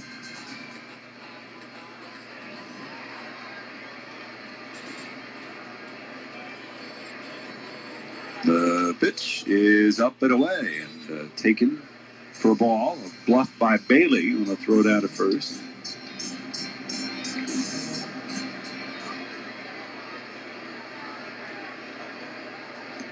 Boy, it rises straight up the middle against Garcia. The runner does go, and the pitch is swung on and fouled off.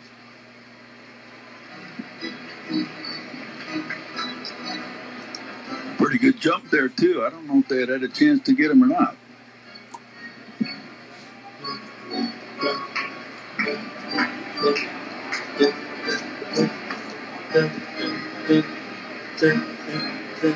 Two balls, 2 strikes. Blade Tidwell. And time called.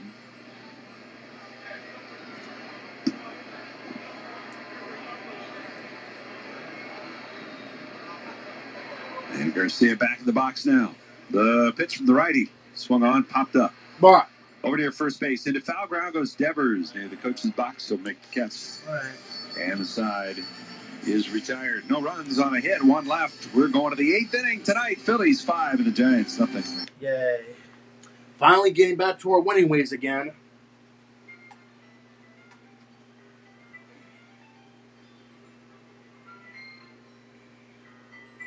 Yeah.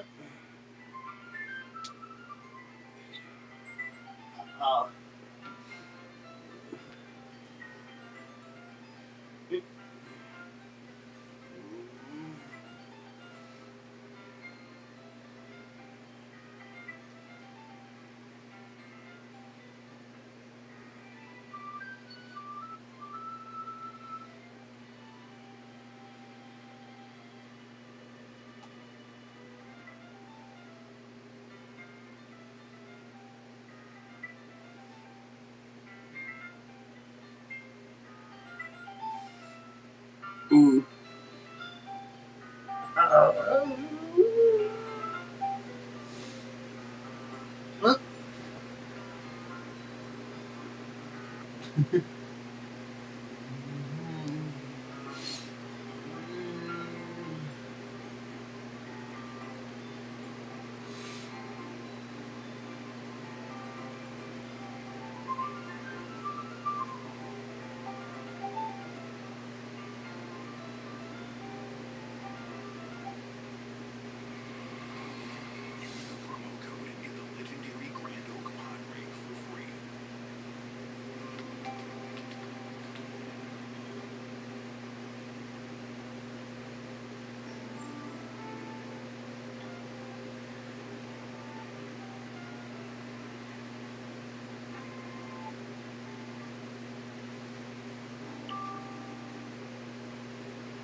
Up. Jonathan Bolden has sat down.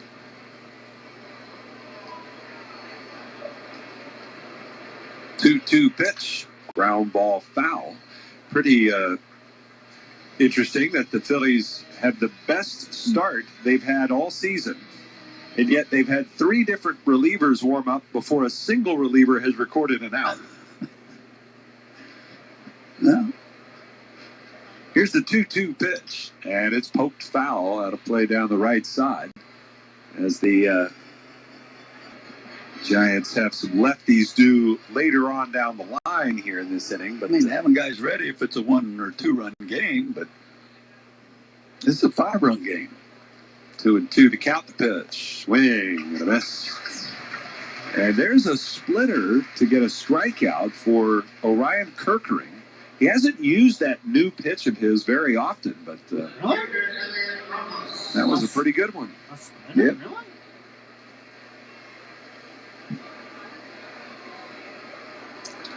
And then we'll bring up Elliot Ramos. Ramos, 1 out of 2, had one of the 2 hits tonight against Luzardo as the pitch is fouled off. Luzardo did not walk a single batter. He struck out 8, and without question, the best start of the year for a Phillies pitcher. Yes. Without economically question. Getting through 7.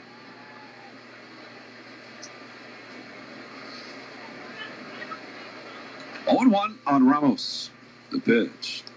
And that one is over for a called strike. Orion is trying to rediscover some of his swing and miss capability, which he showed a lot early in his career, not as much last year. 0-2. Breaking ball, that's outside.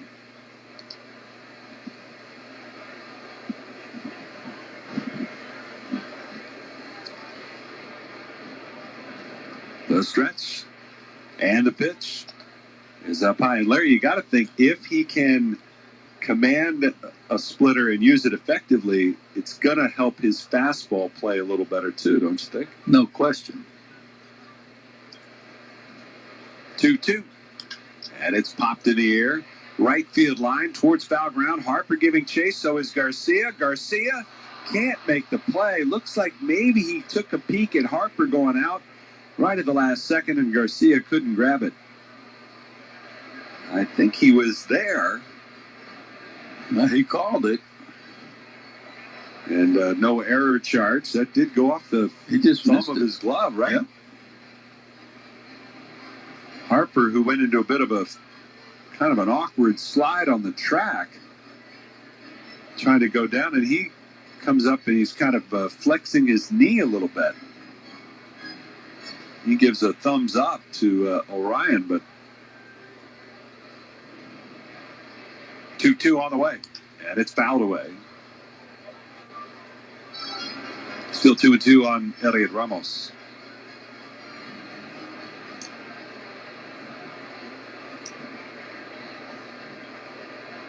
Kirkering set, and a pitch. Swing and a miss, struck him out. Nice.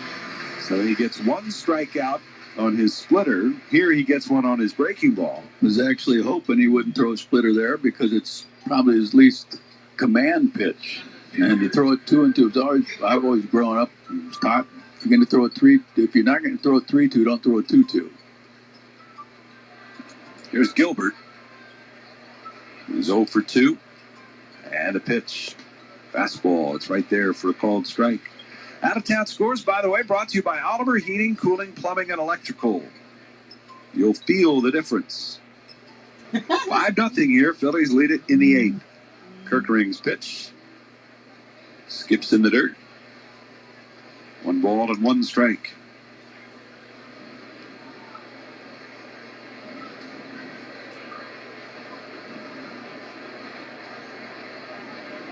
Gilbert, a 25-year-old. The pitch. And that's a little bit high. And again, we said all of his hits so far this year. He's actually got a .321 average against right-handed pitching. The 2-1. And that one is hit down the left field line. It's foul.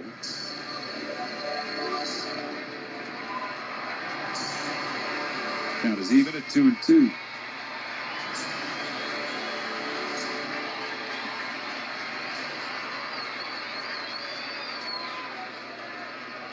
The pitch. And it's down and away. And there's a situation, 2-2. Unless you're going to throw it 3-2, but I can't imagine a 5-run lead. You want to throw a strike. Kirkering, the 3-2 pitch. And it's a fastball, and it's grounded out to second. As Stott will gobble it up, he'll throw to first, and a nice clean 8th inning for Orion Kirkering. 1-2-3 go the Phillies. That's 4 straight 1-2-3 innings for the Phillies. Pitchers will go to the bottom of the 8th. It's 5-0 Phillies.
Well, looks like the Phillies are going to win here. Due up. Marsh drove in a run with a sacrifice fly in the fourth. He's 0 for 2.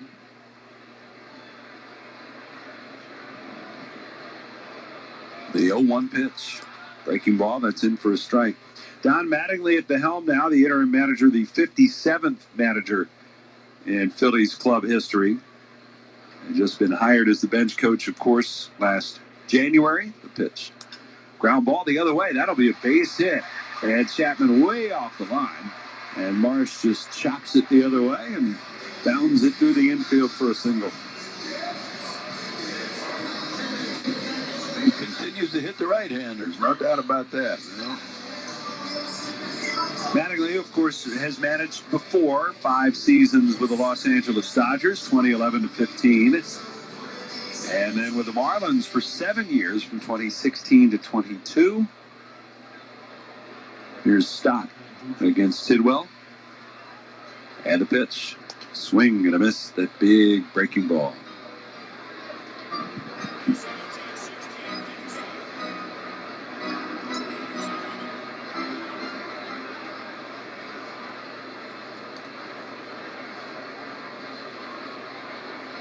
Marsh leads at first. They'll snap throw over that way.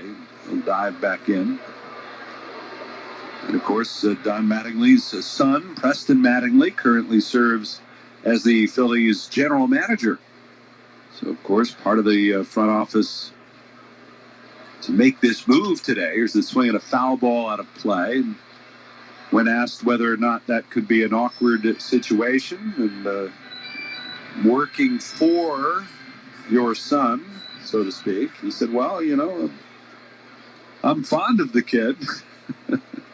The 0-2 is up high. He also admitted that, you know, Preston thinks about the game a little bit differently maybe than he did, and that he's learned a lot from his son over the last bit of time as they talk baseball. You know, give Preston a chance to say back to his dad, don't talk back to me. 1-2 pitch. And that's outside. I'm going to turn this car around right now.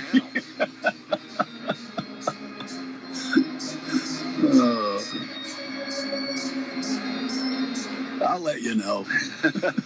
2 balls and 2 strikes on Stott. And the pitch. Swung on, hooked down the right field line towards the corner. That is a foul ball. Just kept hooking a little too much.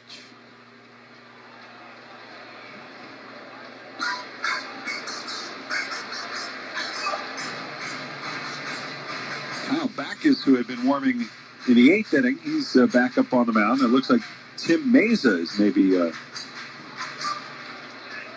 joining him out there. These guys have gotten a fair share of work. 2 balls and 2 strikes. And the pitch. Stott swings, fouls it away. Spoiled that one. As he went changeup, did Tidwell.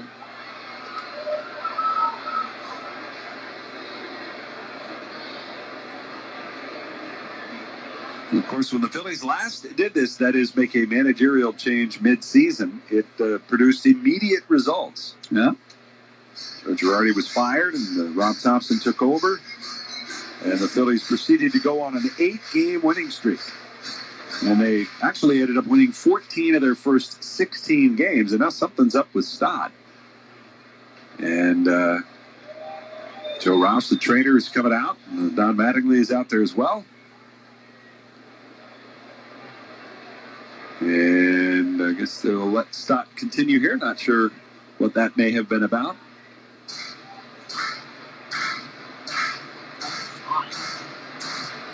Now, there's no timeout there, right? To charge the Stott?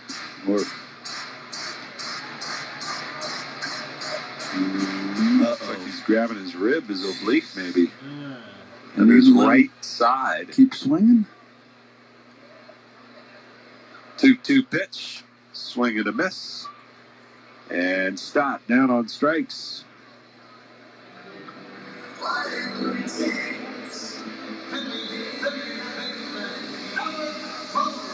Brings up Alec Bohm.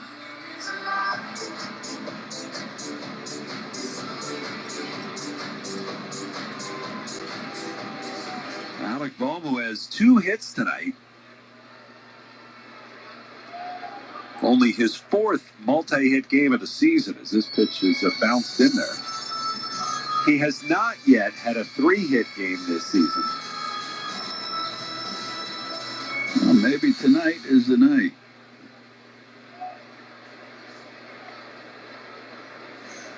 The pitch swung on and fouled off. Bohm, his last time up, an RBI double, so he's got a single, a double, and a ground out here tonight.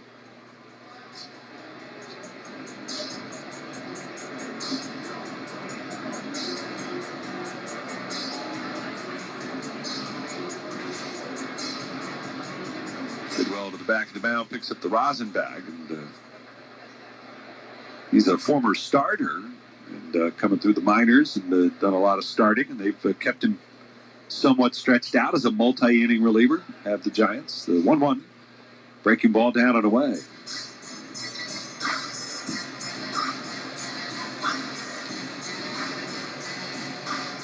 Game 2 of the series tomorrow at 6:40. Tough task for the Phillies. He'll be up against right-hander Logan Webb. Christopher Sanchez for the Phillies. 2-1 offer and a swing and a pop-up. Right side of the infield. Devers to the right of the mound is under it. He'll make the catch. There's out number 2. Phillies were talking, of course, all things, who knows, but Rob Thompson had talked on Sunday after Wheeler's return to the rotation that the Phillies might do something next time through the rotation. They were going to keep everybody in turn this time, but they might do something to stagger the 2 lefties so that Luzardo and Sanchez aren't back-to-back. Here's Crawford, and that's a called strike. But at least for this turn through, that's where they end up.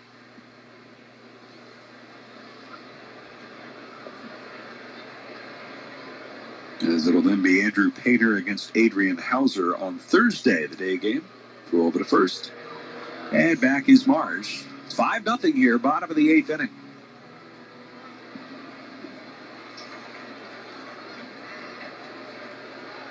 Outfield the other way against Crawford, who's 0 for 3 tonight, the pitch. Fouled back into the screen. Crawford reaching into his first real extended struggles at the plate as a major leaguer.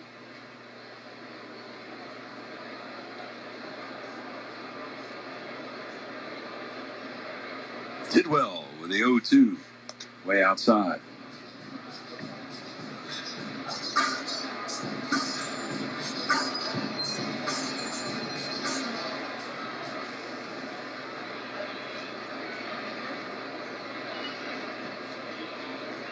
One ball, 2 strikes. Crawford twirls the bat a couple of times. And Tidwell ready to runner goes. The pitch is taken high. Throw to second is not in time. Got by Marsh. He collides a bit with Adames coming over. And Marsh is in a little bit of pain. It's his 3rd stolen. Marsh is limping off here. Did he think he was out? I think he thinks he was out, but he goes back to second base now. As for a second there, I thought he was just taking himself out of the game, but that's not the case. He thought he was out. You thought he was out?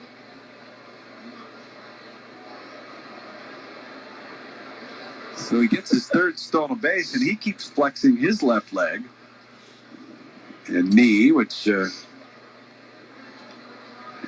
the 2-2. Swing and a foul at the plate. Bailey can't hang on.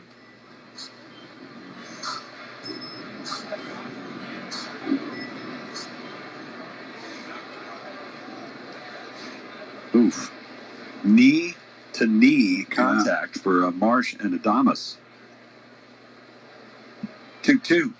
Swung on, little floater into right. It's out of the reach of Arise and a base hit. Yeah. Marsh coming around third. He's being waved home. The throw is not in time. Marsh crashing into Bailey. And he tapped out at the plate. He's got himself a run scored and hobbling into the Phillies dugout as Justin Crawford with an RBI single to tack on a run at 6-0. Yeah, good for Justin there. He's been struggling and gets a big hit. Brings home Marsh. Just see him tap out as he's laying there at the plate.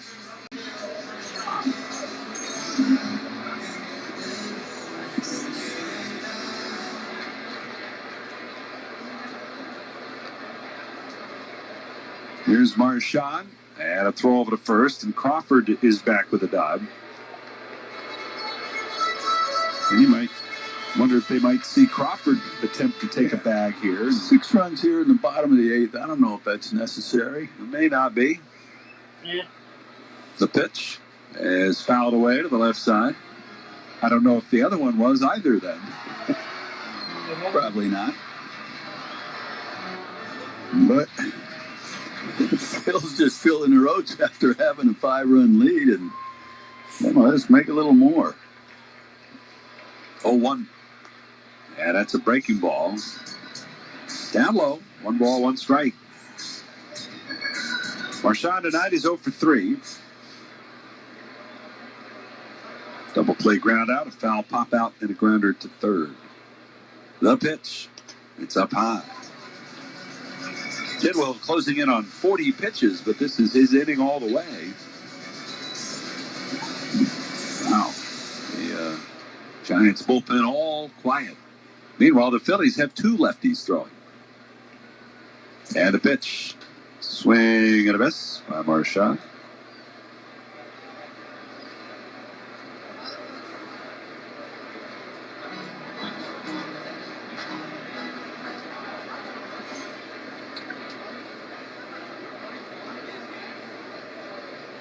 Tidwell turns, throws over to first, and Crawford is back in with a dive.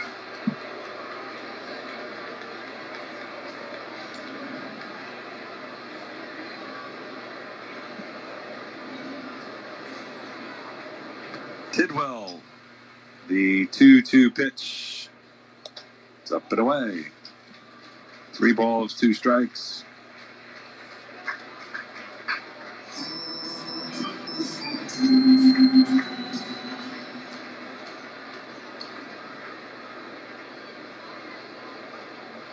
Runner goes. Payoff pitch. That's high. Ball 4. And Marchand is aboard with a 2-out walk. And that'll put 2 on for Trey Turner, who will come to the plate here, but not before a visit from the Giants pitching coach. As the Phillies with a 6-0 lead here in the bottom of the 8th. And while they do that, let's pause for station identification. This is the Philadelphia Phillies radio network.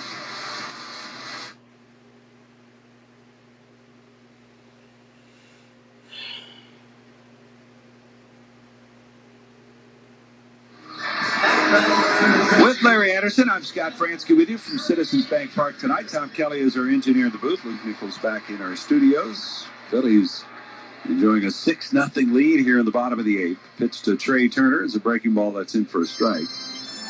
Turner is 3 for 4 tonight. The Phillies do not have a 4-hit game yet by a player, an individual player yet this season. 0-1. And that is outside.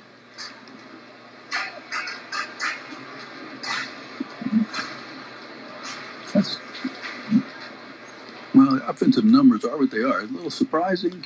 There's a swing and a bouncer up the middle. That's a base hit. And the Phillies have a 4-hit game now, as Crawford will come around to score on Trey Turner's 4th hit of the night. And it's 7-0 Phillies.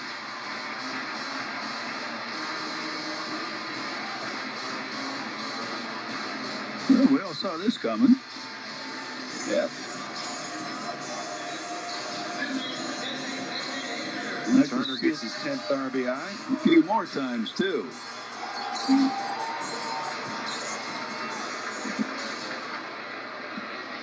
Marchand stopping at second of the play. Schwarber is 0 for 2, but he's walked twice and scored a run. The pitch is a breaking ball, and it's down low.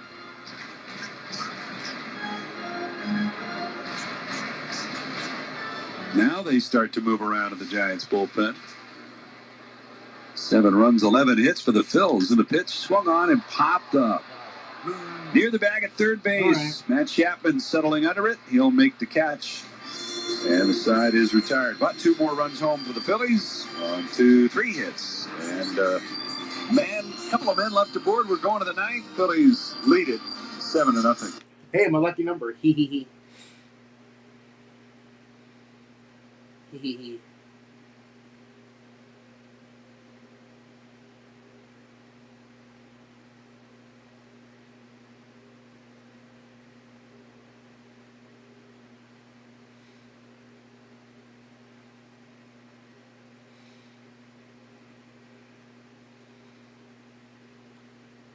Yeah.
Ball time from the 9th.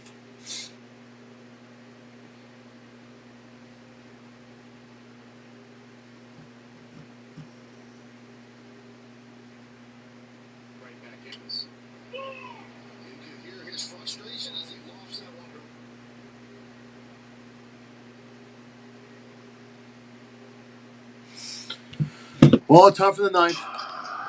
The pitch is a strike. San Francisco has 1 challenge remaining. Wow, that's a terrible challenge. Ooh, mercy. That's coming off the bench pretty cold right there. Not seeing the ball real well.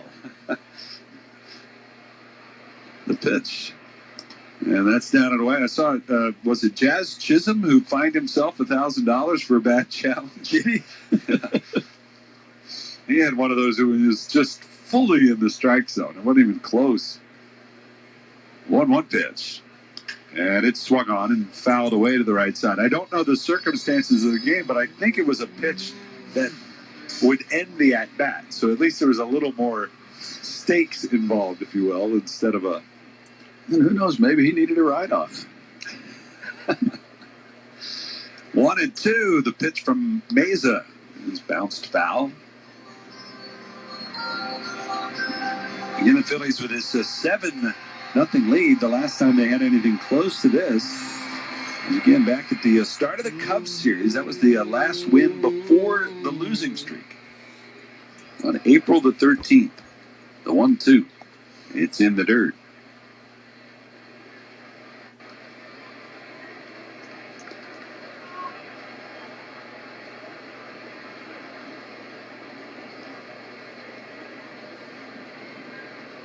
Two balls, 2 strikes. And a pitch. Strike 3 called. Down and looking. And Encarnacion is down on strikes. 1 away. All right.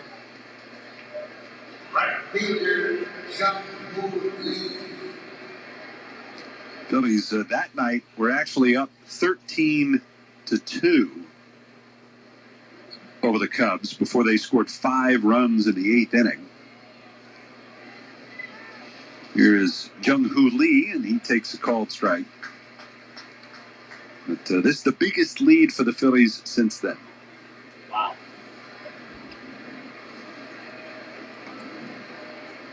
Oh, 0-1. And the pitch fouled off. And it feels so much better being on this side of that score than the other side. Yeah, I'd agree.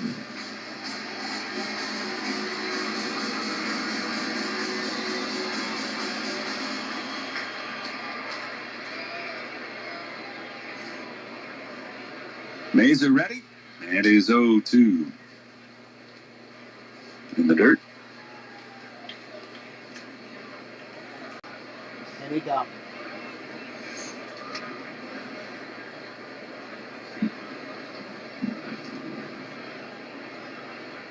the pitch. And that's down low. By the way, all that stuff from Brandon Marsh out there, he is still out there in the field. Running, crashing into Giants players left and right. Next pitch, swinging a grounder towards second. Stott comes in, gloves it shoulder high, quick throw to first in time. And there are 2 down. Well, the Giants haven't had a hit since Luis Ariz doubled with 1 out in the 4th inning. They haven't had a base runner since then. Wow. Those are the only 2 base runners they've had in this game. Just tremendous. And Matt Chapman, one more chance to get himself a hit here on his birthday as the pitch is down and in. He's 0 for 3 with 3 strikeouts for the now 33-year-old Matt Chapman. The pitch. And that one is in there for a called strike. Yeah. Well, it was a kind of a lopsided win for Rob Thompson in his first game as Phillies manager. That year against the Angels, they won 10-0 that night. You hear 7-0. And Chapman a swing and a miss for interim manager Don Mattingly. A close game early. The Phillies break it open late, and they are a strike away from a win here over the Giants to open the series.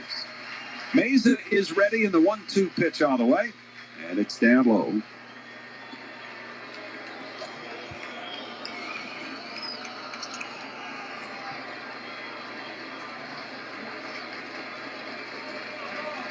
Two balls, 2 strikes.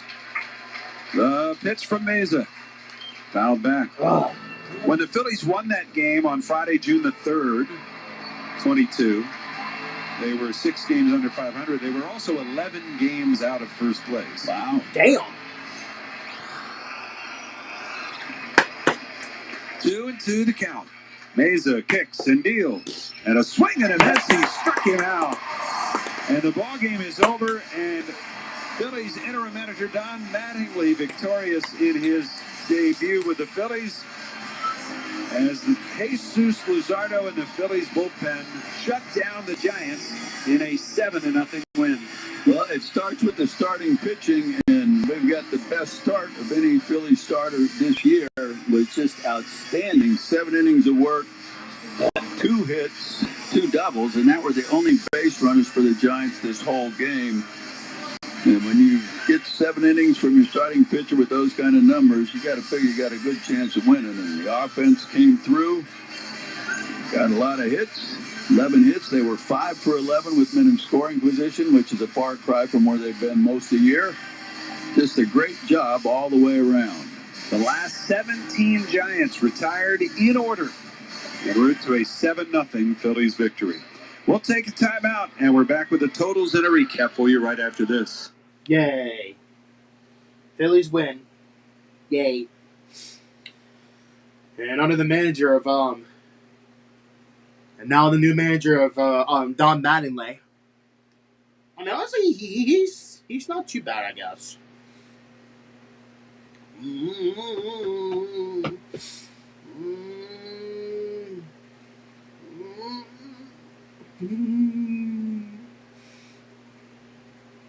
don't know if we are back, though, but...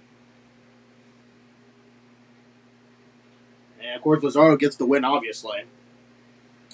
Yeah, this was definitely a huge back. This is definitely a bounce back game for um um Lazardo. Definitely, here come the Sixers. Speaking of the Sixers, I'm surprised it's kept the close game so far. With the Sixers, my bad.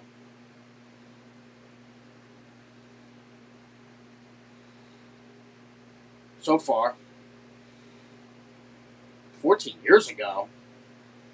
Yay! Lazardo gets the win.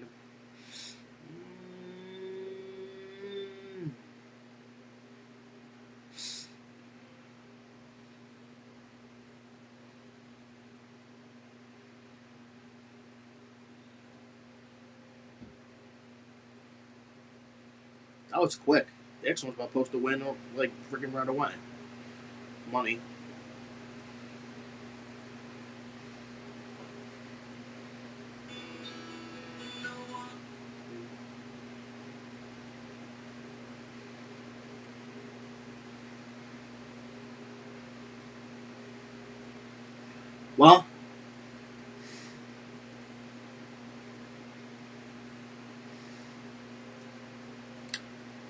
Well, there you go.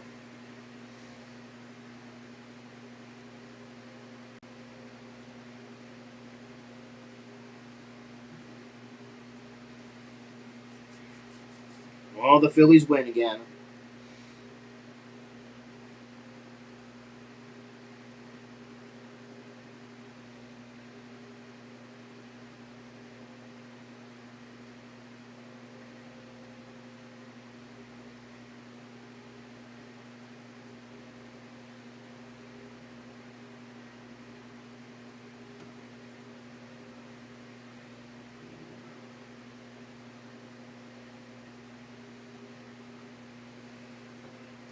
Well, there goes the first win of the Phillies. Yay!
At least we finally got our 10th win.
Honey, go.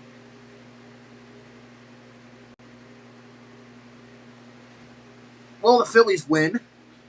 Hopefully, the Sixers can avoid elimination.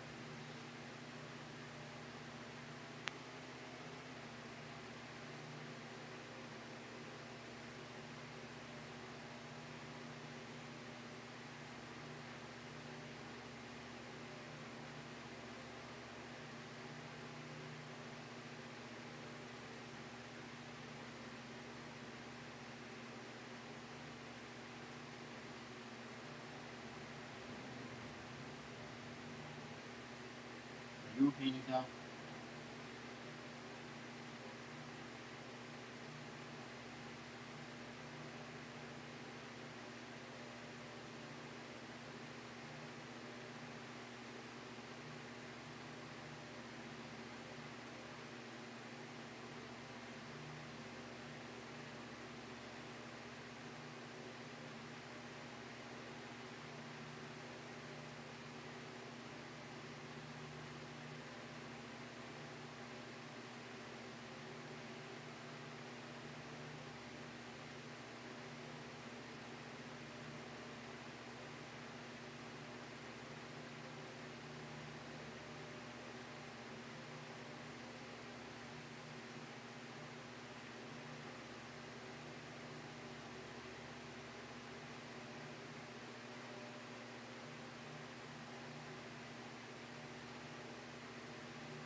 Howdy, Cup.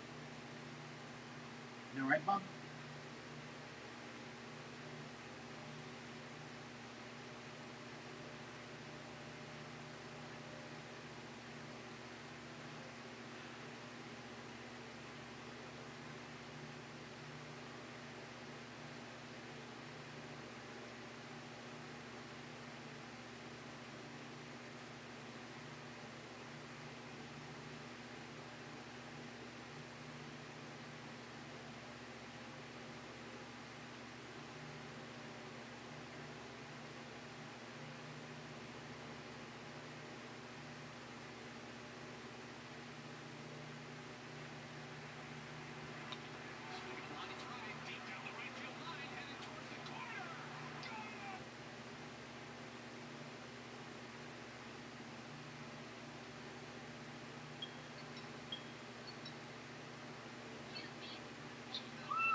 No, you did not.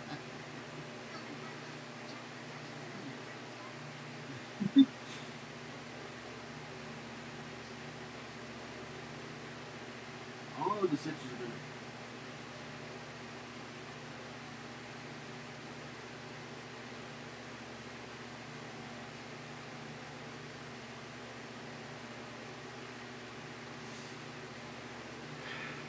Ow.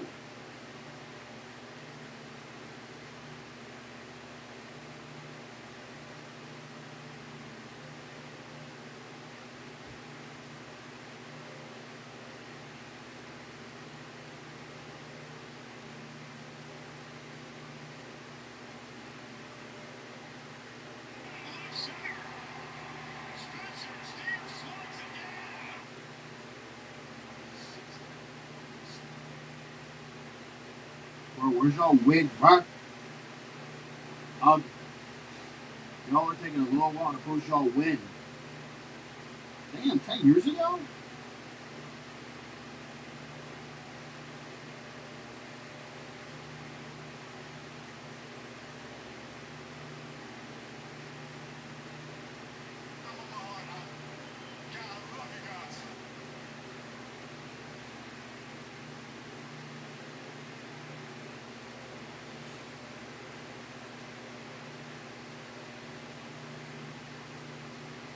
Mamba out. Okay, that really wasn't y'all win, but okay, I guess. I mean, sure.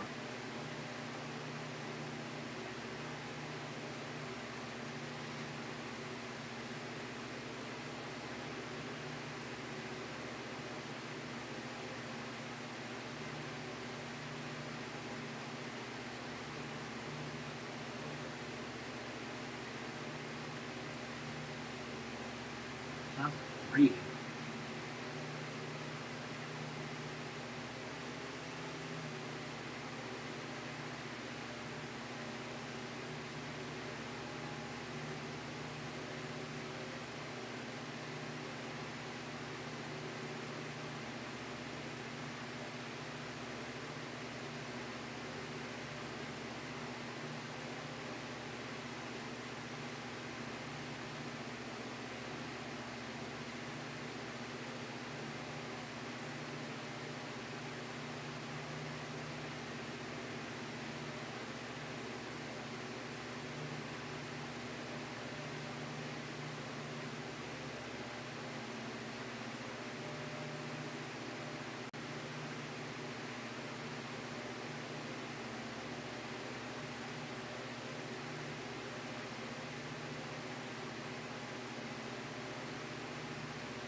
I was not finished.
Score over the Sixers.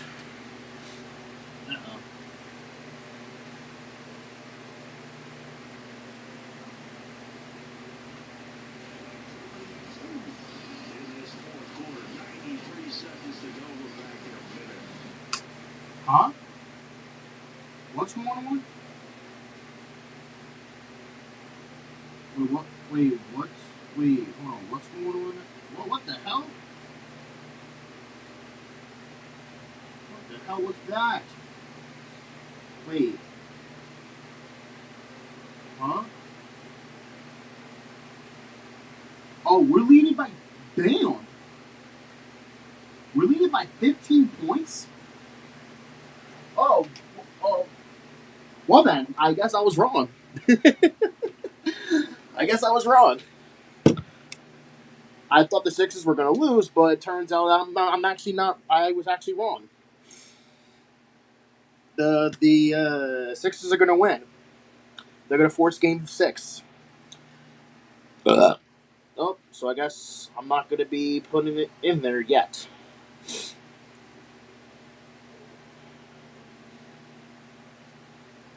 The Sixers are still alive to win, I guess.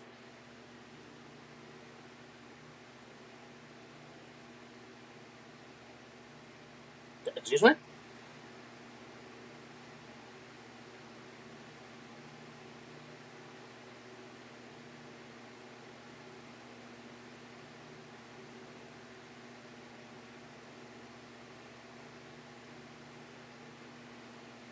Are y'all really not going to push y'all win?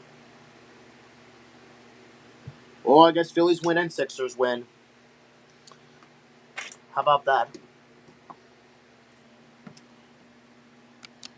Yay!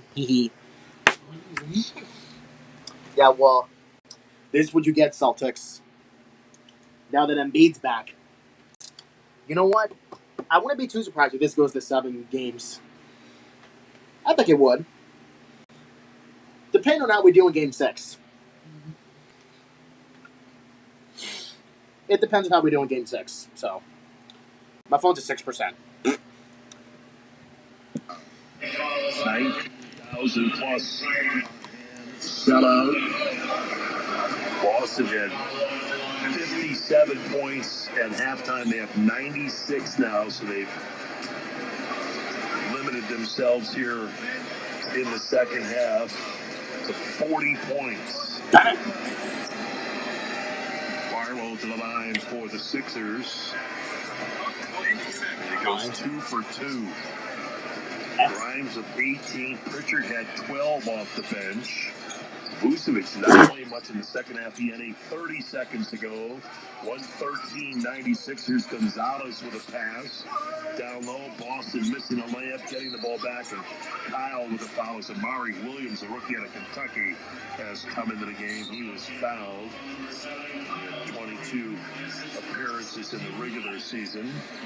Nick Nurse and the Sixers winning the game, forcing Game 6 in Philadelphia. But remember, Boston won both of those games Friday and Sunday.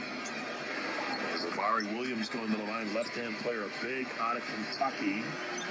And he'll shoot 2. 24 seconds to go.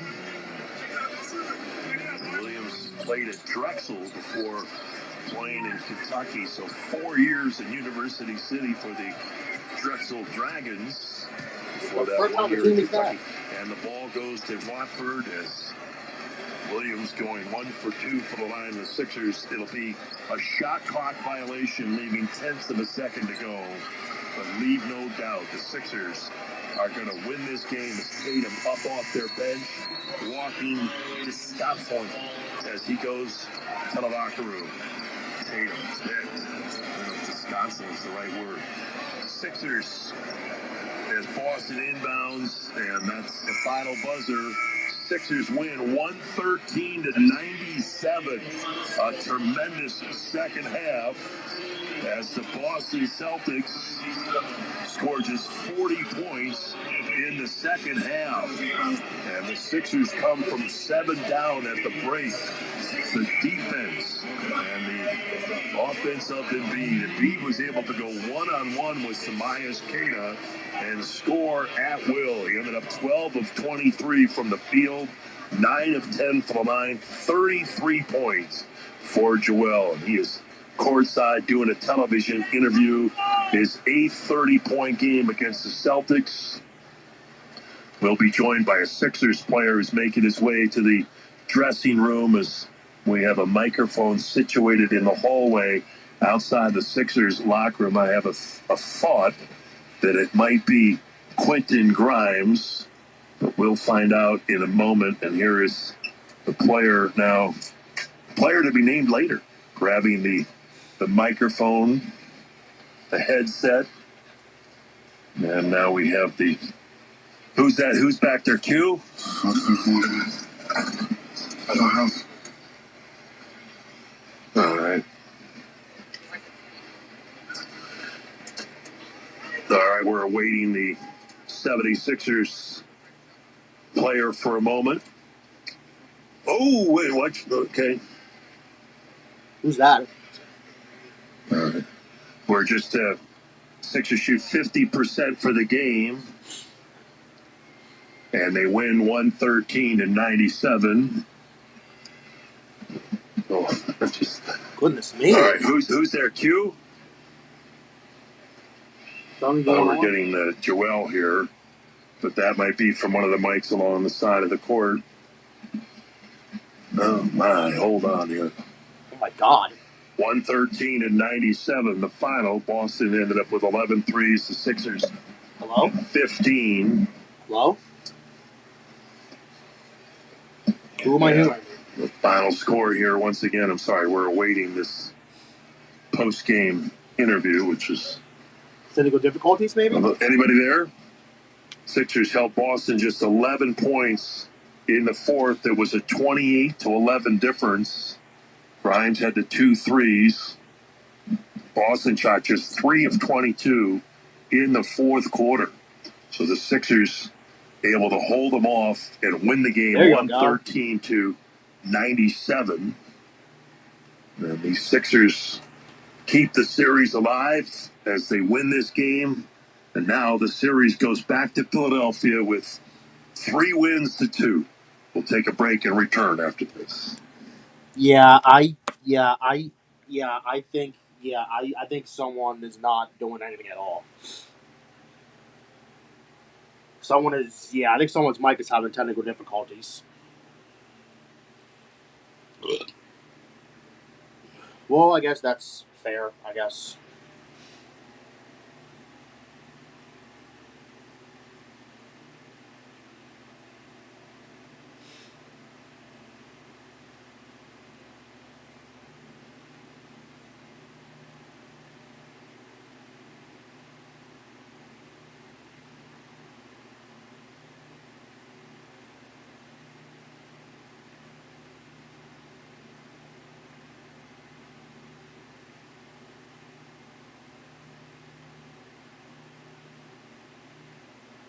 There you go.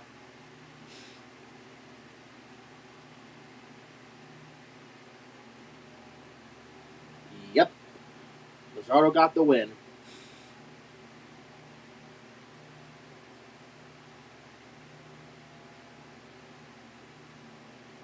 I love it. There you go.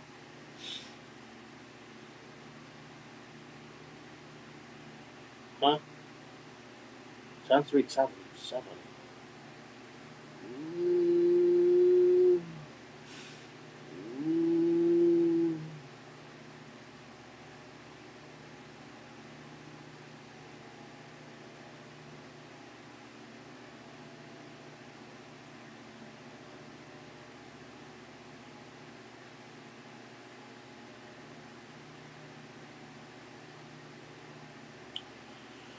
Well, there you have it. Oh, shoot, fuck. Crap. Yay. Well then.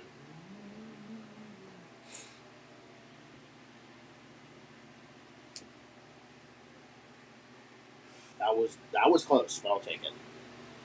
I mean, well, It was not a close game, though.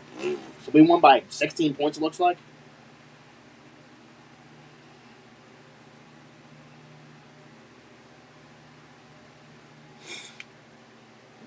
We won. We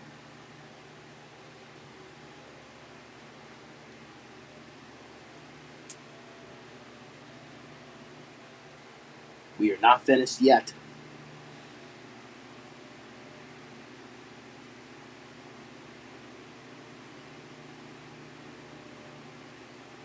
Yay.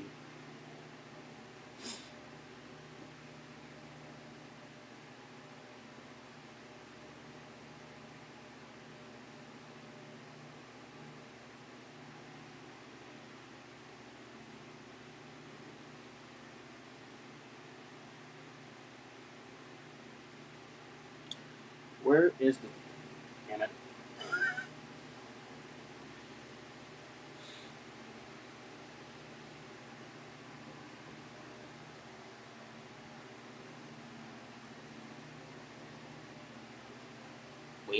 We are not going away. Not yet for a while now. I can finally sleep peacefully. And you know what's funny? You know what's funny? The fact that this week started very poorly, right? Starting 0-3.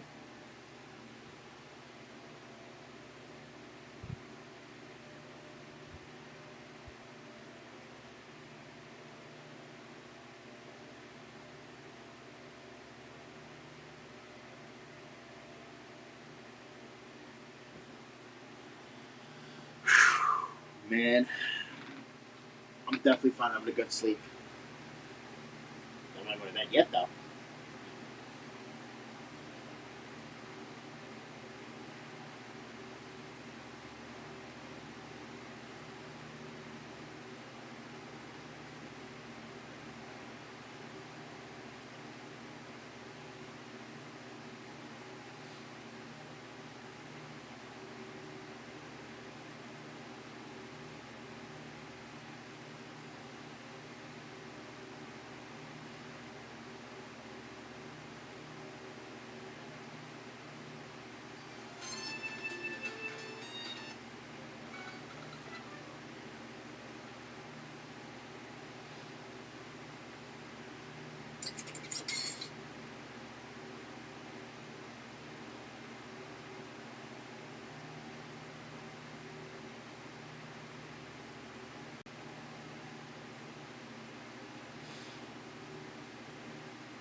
Yay.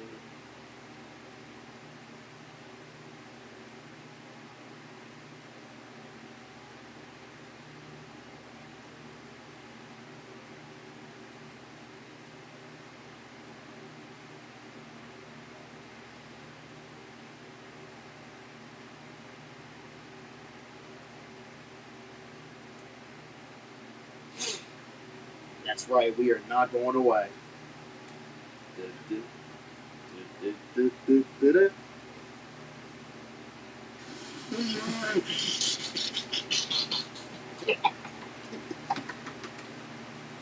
Oh, I missed.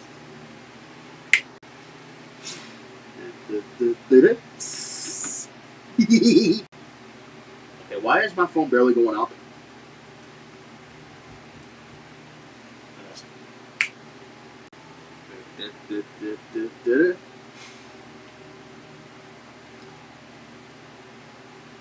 You know what's funny? The fact that this week started poorly. I started no. I'm sorry. I started 0-3 yesterday. Because obviously because the Flyers lost too yesterday. And now, with the Phillies winning and the Sixers winning, I'm now 2-3. Even though it sounds a little bad, but still, because the fact the Winds are slowly climbing up again. Now, if the Flyers win, they got one tomorrow, or I mean, listen, they got to win tomorrow, or else we're done for.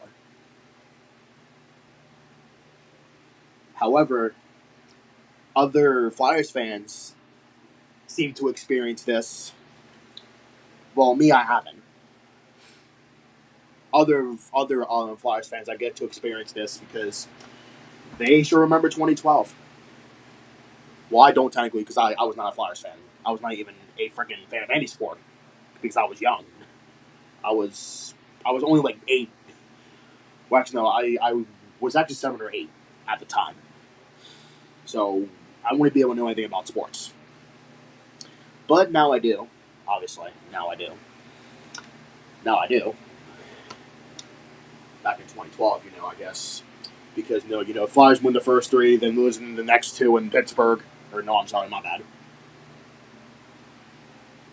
I'm sorry, my bad. Yeah, because I believe, because Flyers won the first 3, and then lost the next 2, and then won Game 6. So I think this might be like a similar path to it, though. But if we lose Game 6, then I gotta say the series is over, probably. Yeah, well, the Penguins gotta use, Stuart Skinner again. Yes, they do. So technically, yeah, they do. And we gotta stop using no damn Bogart. But I guess he is the reason why we're in the playoffs too. I guess he is the reason. Well, but still, to me, listen, use Sam Harrison. Like, y'all have forgot about him. Like, because it seems like the last time we used Sam Harrison was not. I don't know. Hey, Nico, wanna go boys? Wanna go boys? Nico, wanna go boys?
Oh God! Hey, Nico, come here. I don't want to get Walmart.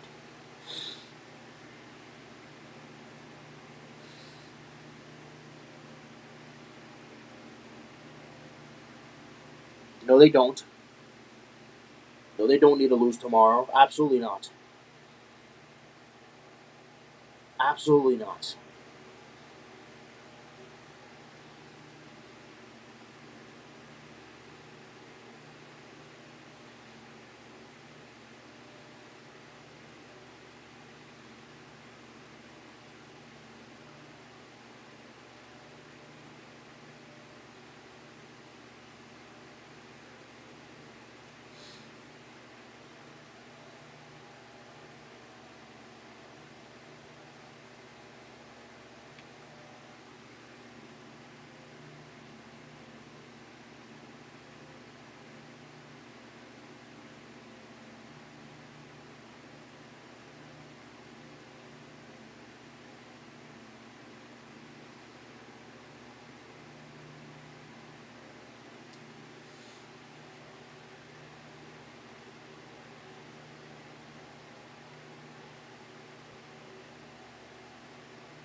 Come on, Nico.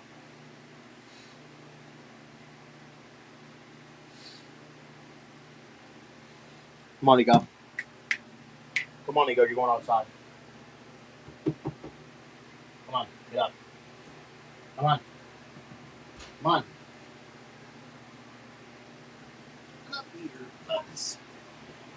Ready?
that.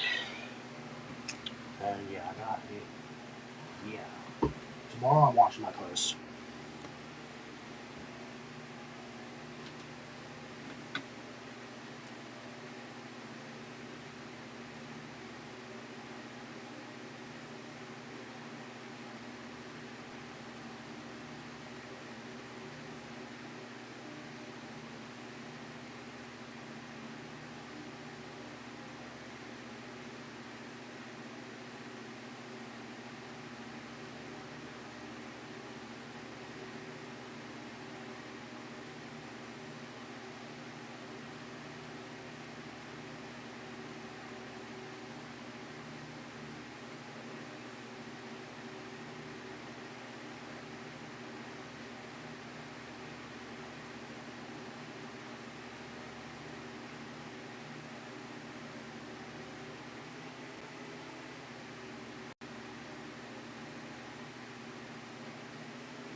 I win.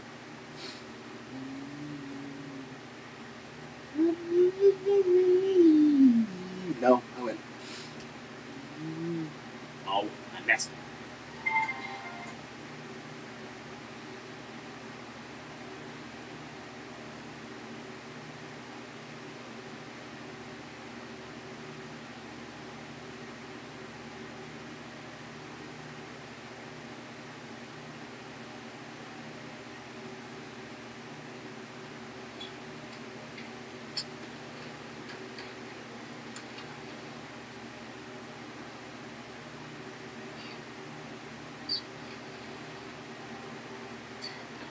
First step.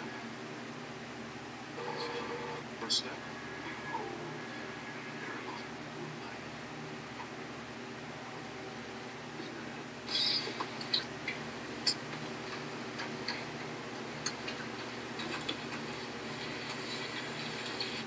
She looked me right in. How was that?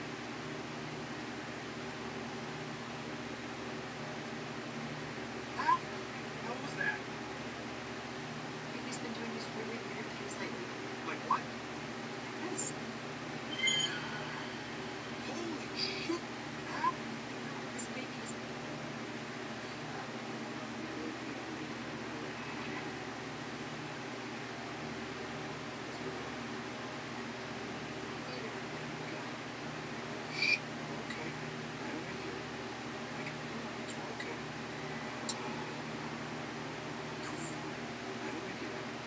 I got this. Sit down. What are you doing? Here we go.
It's a good piece of this.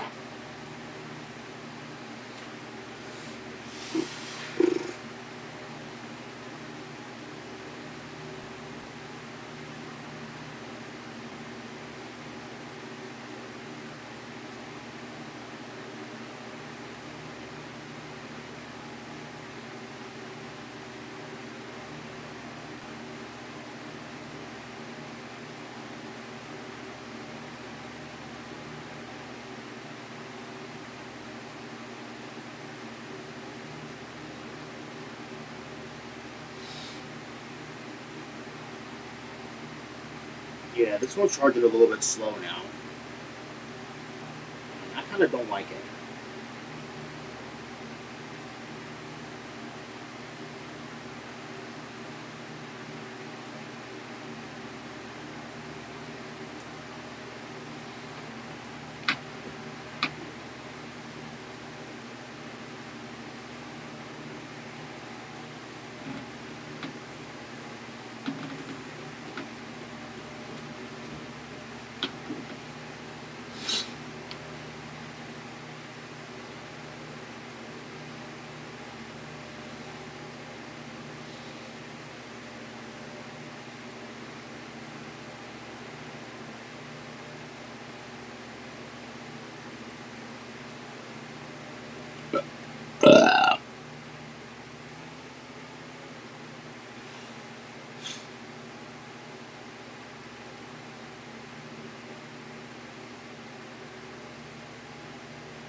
Freaking legs.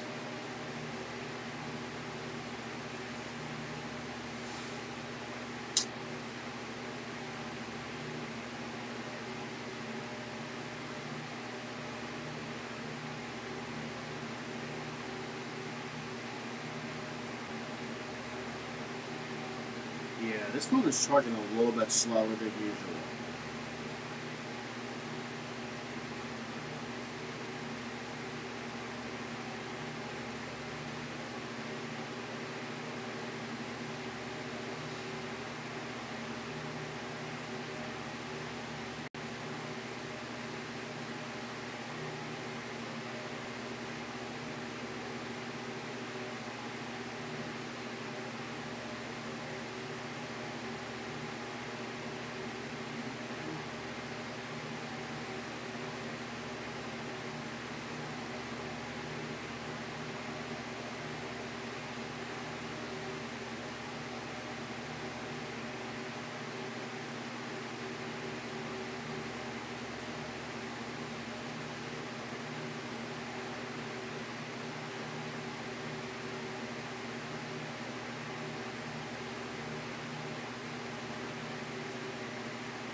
Come on.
I think I should let them in now.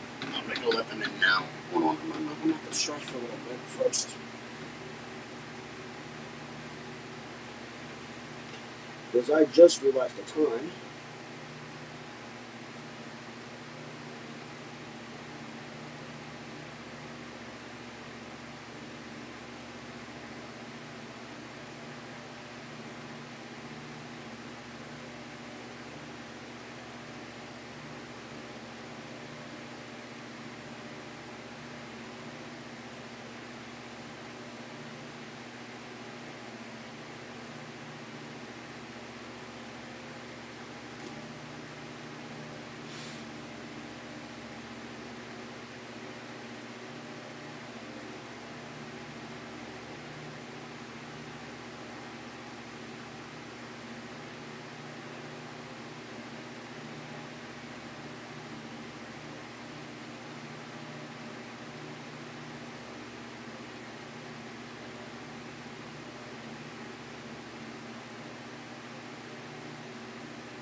Well, I'm gonna let these dogs in soon. I just want to get this done though first.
hard for one.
But Here's why. From the moment we stepped onto the brilliant lady, we could tell this wasn't a typical vacation.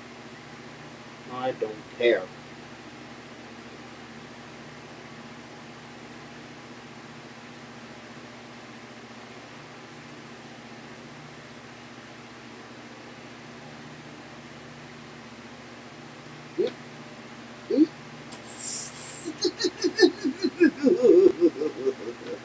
No.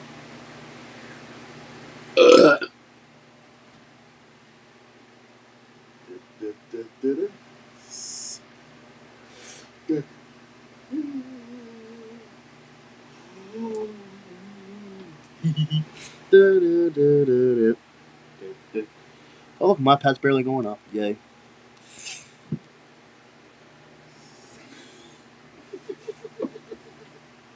Oh.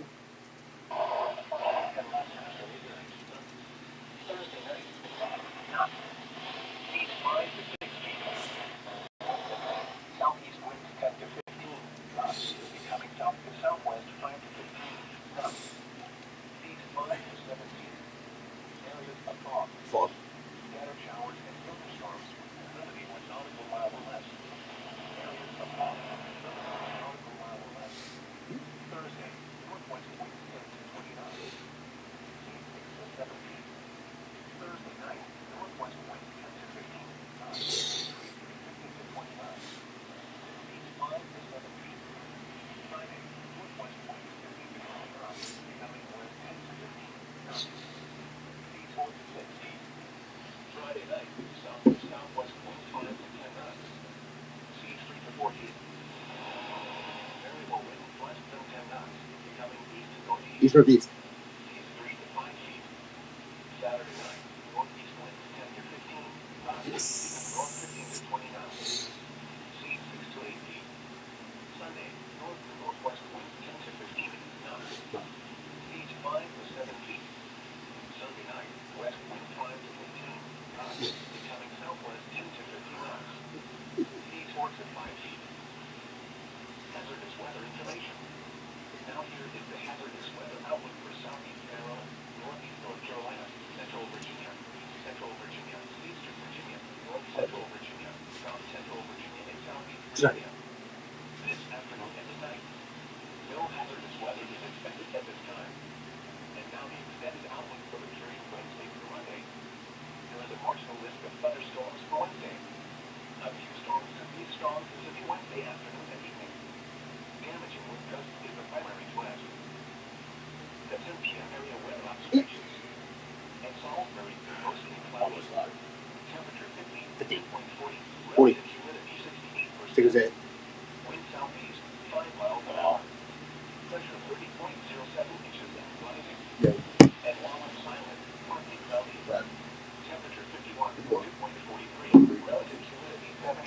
That's it. So sorry.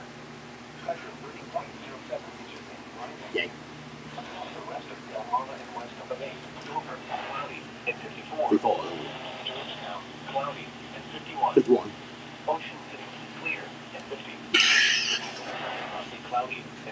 Way back. 57. 58. 56. 56. 53. 56. So sorry. 58. Visit Pinellas National and Baltimore Washington International Airport. It was 57 degrees under cloudy skies. And at Wilmington Airport, it was 56 degrees under cloudy skies. Fishing to 5 to 10 knots in the afternoon. Waves 1 to 2 feet. Sunday night, southwest winds 5 to 10 knots, becoming west 10 to 15 knots after midnight. Waves 1 to 2 feet. This is NOAA Radio KKY 99, broadcasting from Wakefield, Virginia, and transmitting from a tower in Mansfield, Virginia, on a frequency of 162.525 Marine forecast. Chesapeake Bay from Windmill Point to Newport Comfort, Virginia. Overnight, south winds 10 to 15. 5 to 10 knots late. Sundays, the winds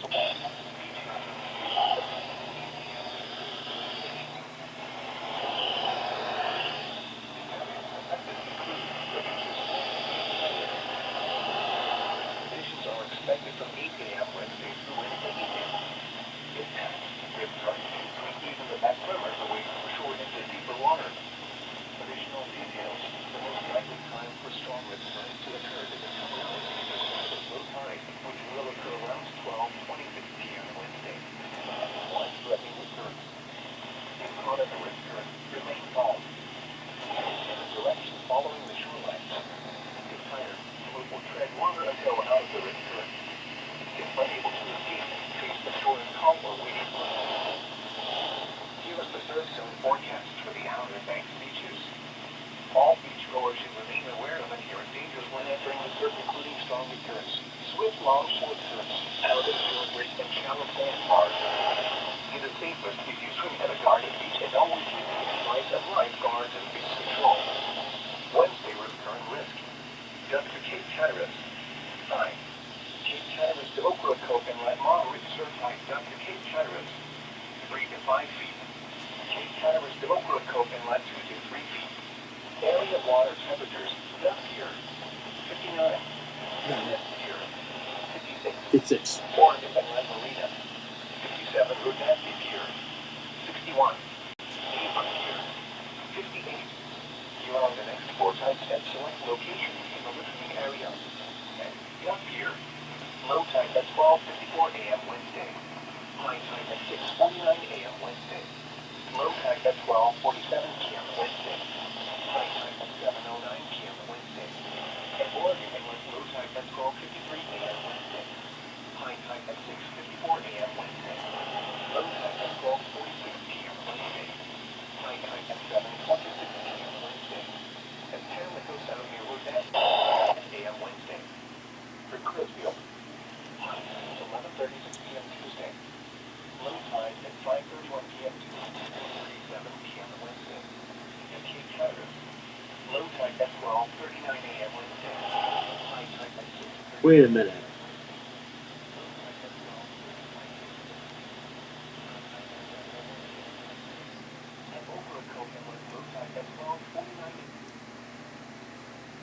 Wait a minute. That's not WG 704? Wait. That's not WG 704? Wait a minute. Is this WWE 26? Oh my god, I've not heard that station in a long while.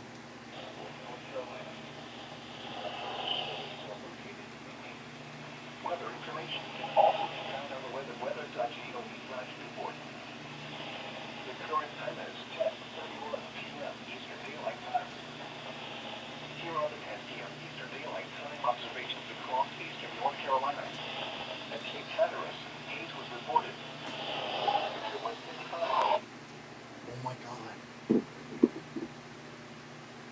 I think it is WWE 26. What? How can I get that station from here? Nah, bro, that's in North Carolina, bro.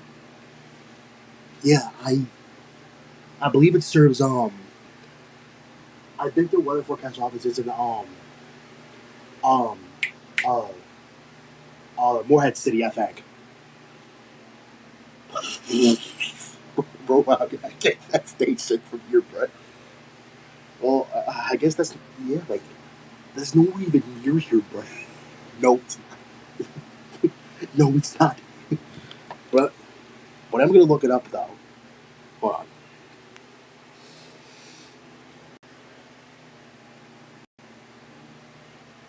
Yeah, it is. Oh my god, bro. Bro, that's crazy, bro. What? Yeah, Newport and Morehead City. What? What? Bro, it doesn't even serve here, bro. No, bro, I'm not even from North Carolina. There's no one like no North Carolina, bro. Even for us. I'm like,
Saturday night, north winds 5 to 10 knots.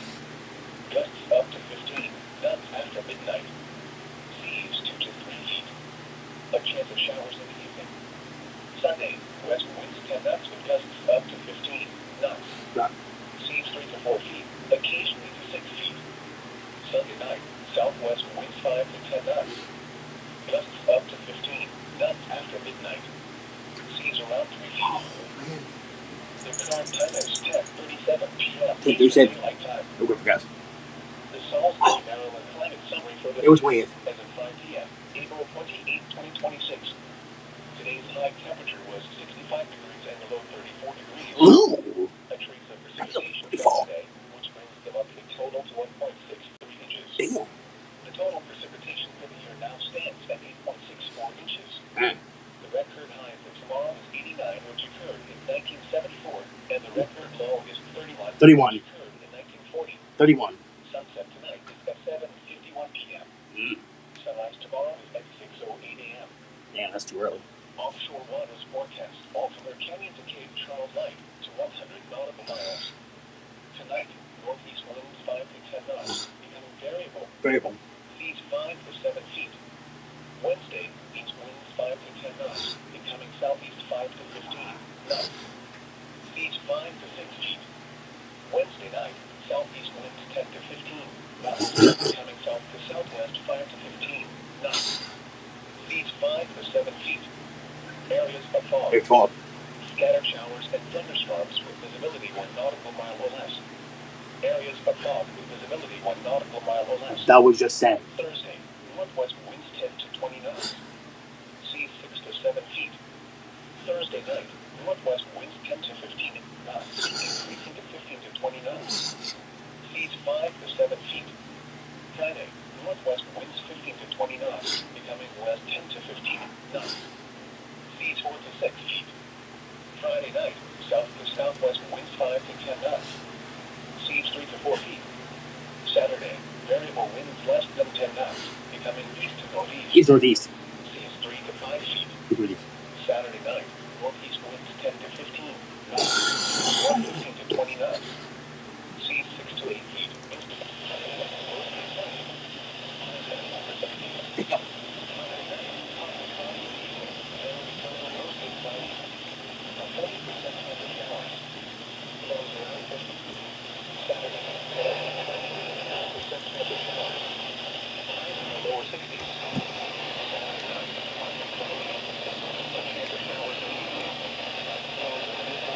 Mm.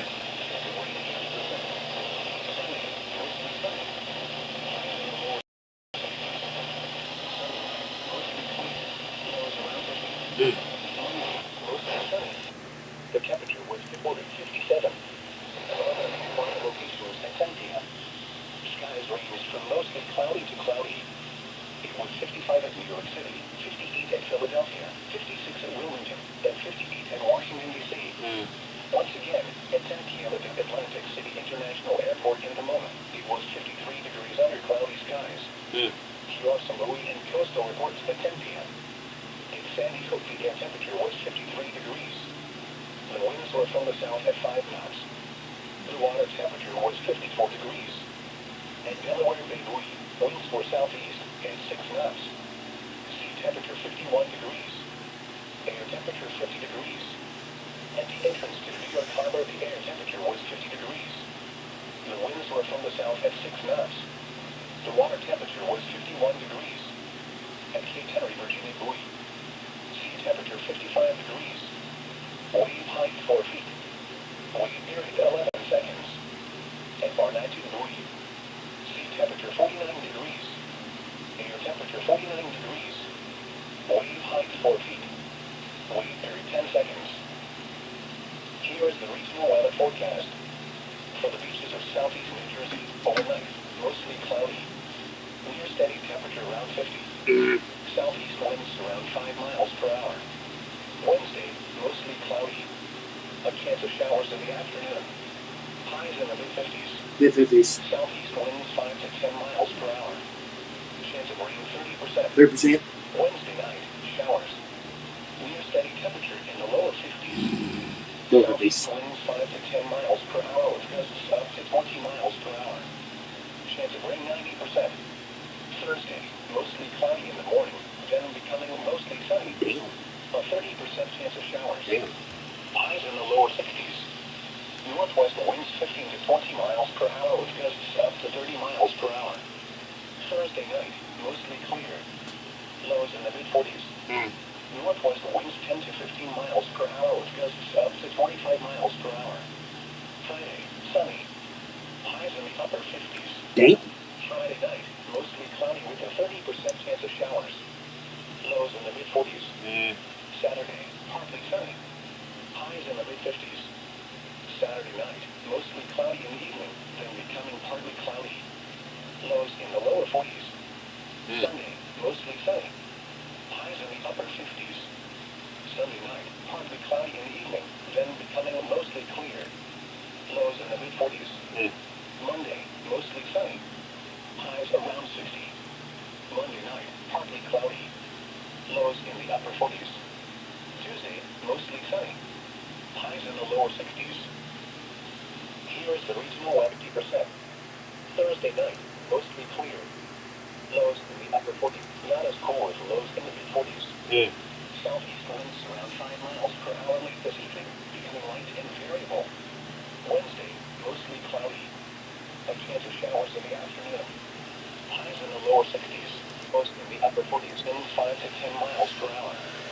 Chance of rain 40%. 40%. Wednesday night, showers. Lows in the upper 40s. Be cloudy with the chance of showers in the evening. Then partly cloudy after midnight. Lows in the mid-40s. Chance of rain 40%. 40%. Sunday, sunny. Highs in the lower 60s. Sunday night, mostly clear. Lows in the upper 40s. Monday, sunny. Highs in the mid-60s. Monday night, partly cloudy. Lows in the upper 40s. Tuesday, mostly sunny. Highs in the mid-60s. Here is the regional weather forecast. Morning rain fell in Delaware and vicinity. Overnight, mostly cloudy and not as cold. Thursday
You ready to go?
a big old booty.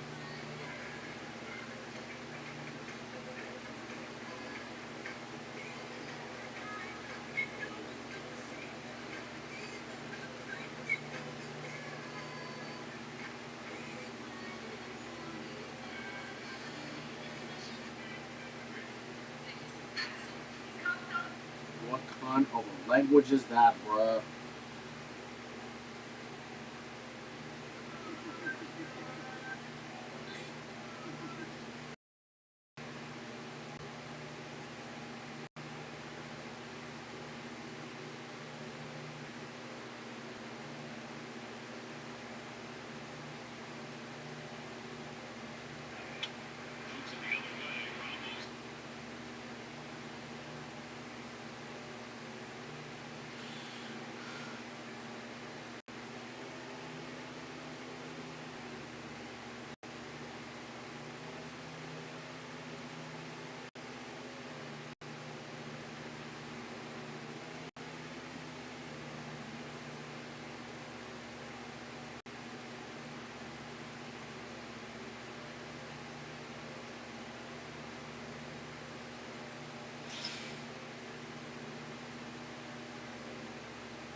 Nico.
Flutter-chan.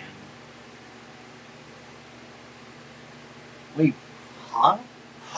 Oh, wait, yeah, that's right. It was like back in 2019, I think.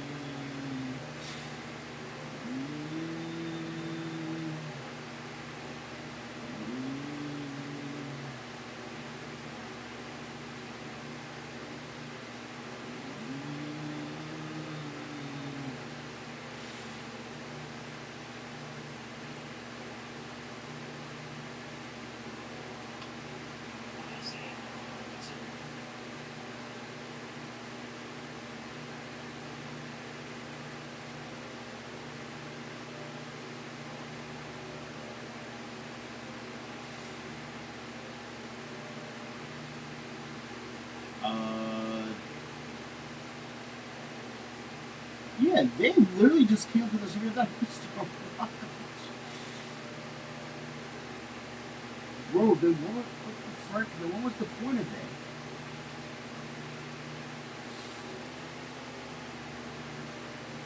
Looks like Game 6 is happening. Yep.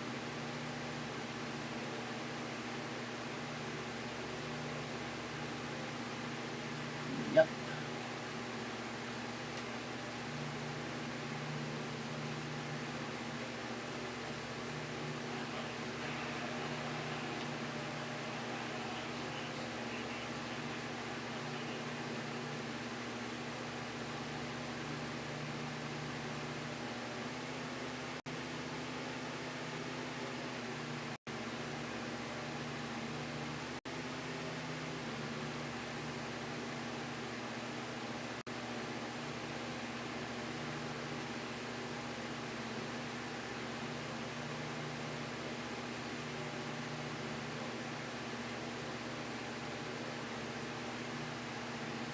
Freaking B plus, really.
What was it, 2018? Yeah.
Huh?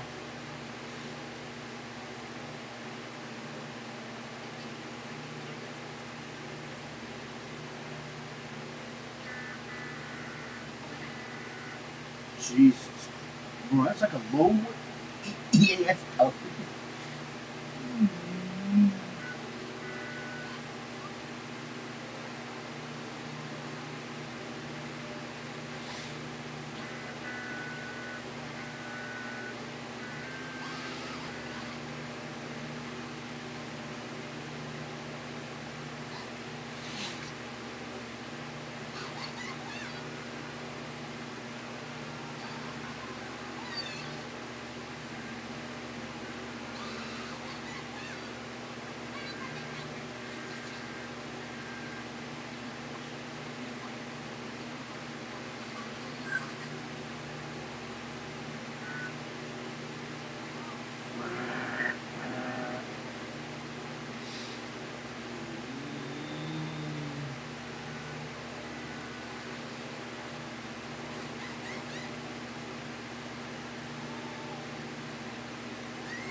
That's really good.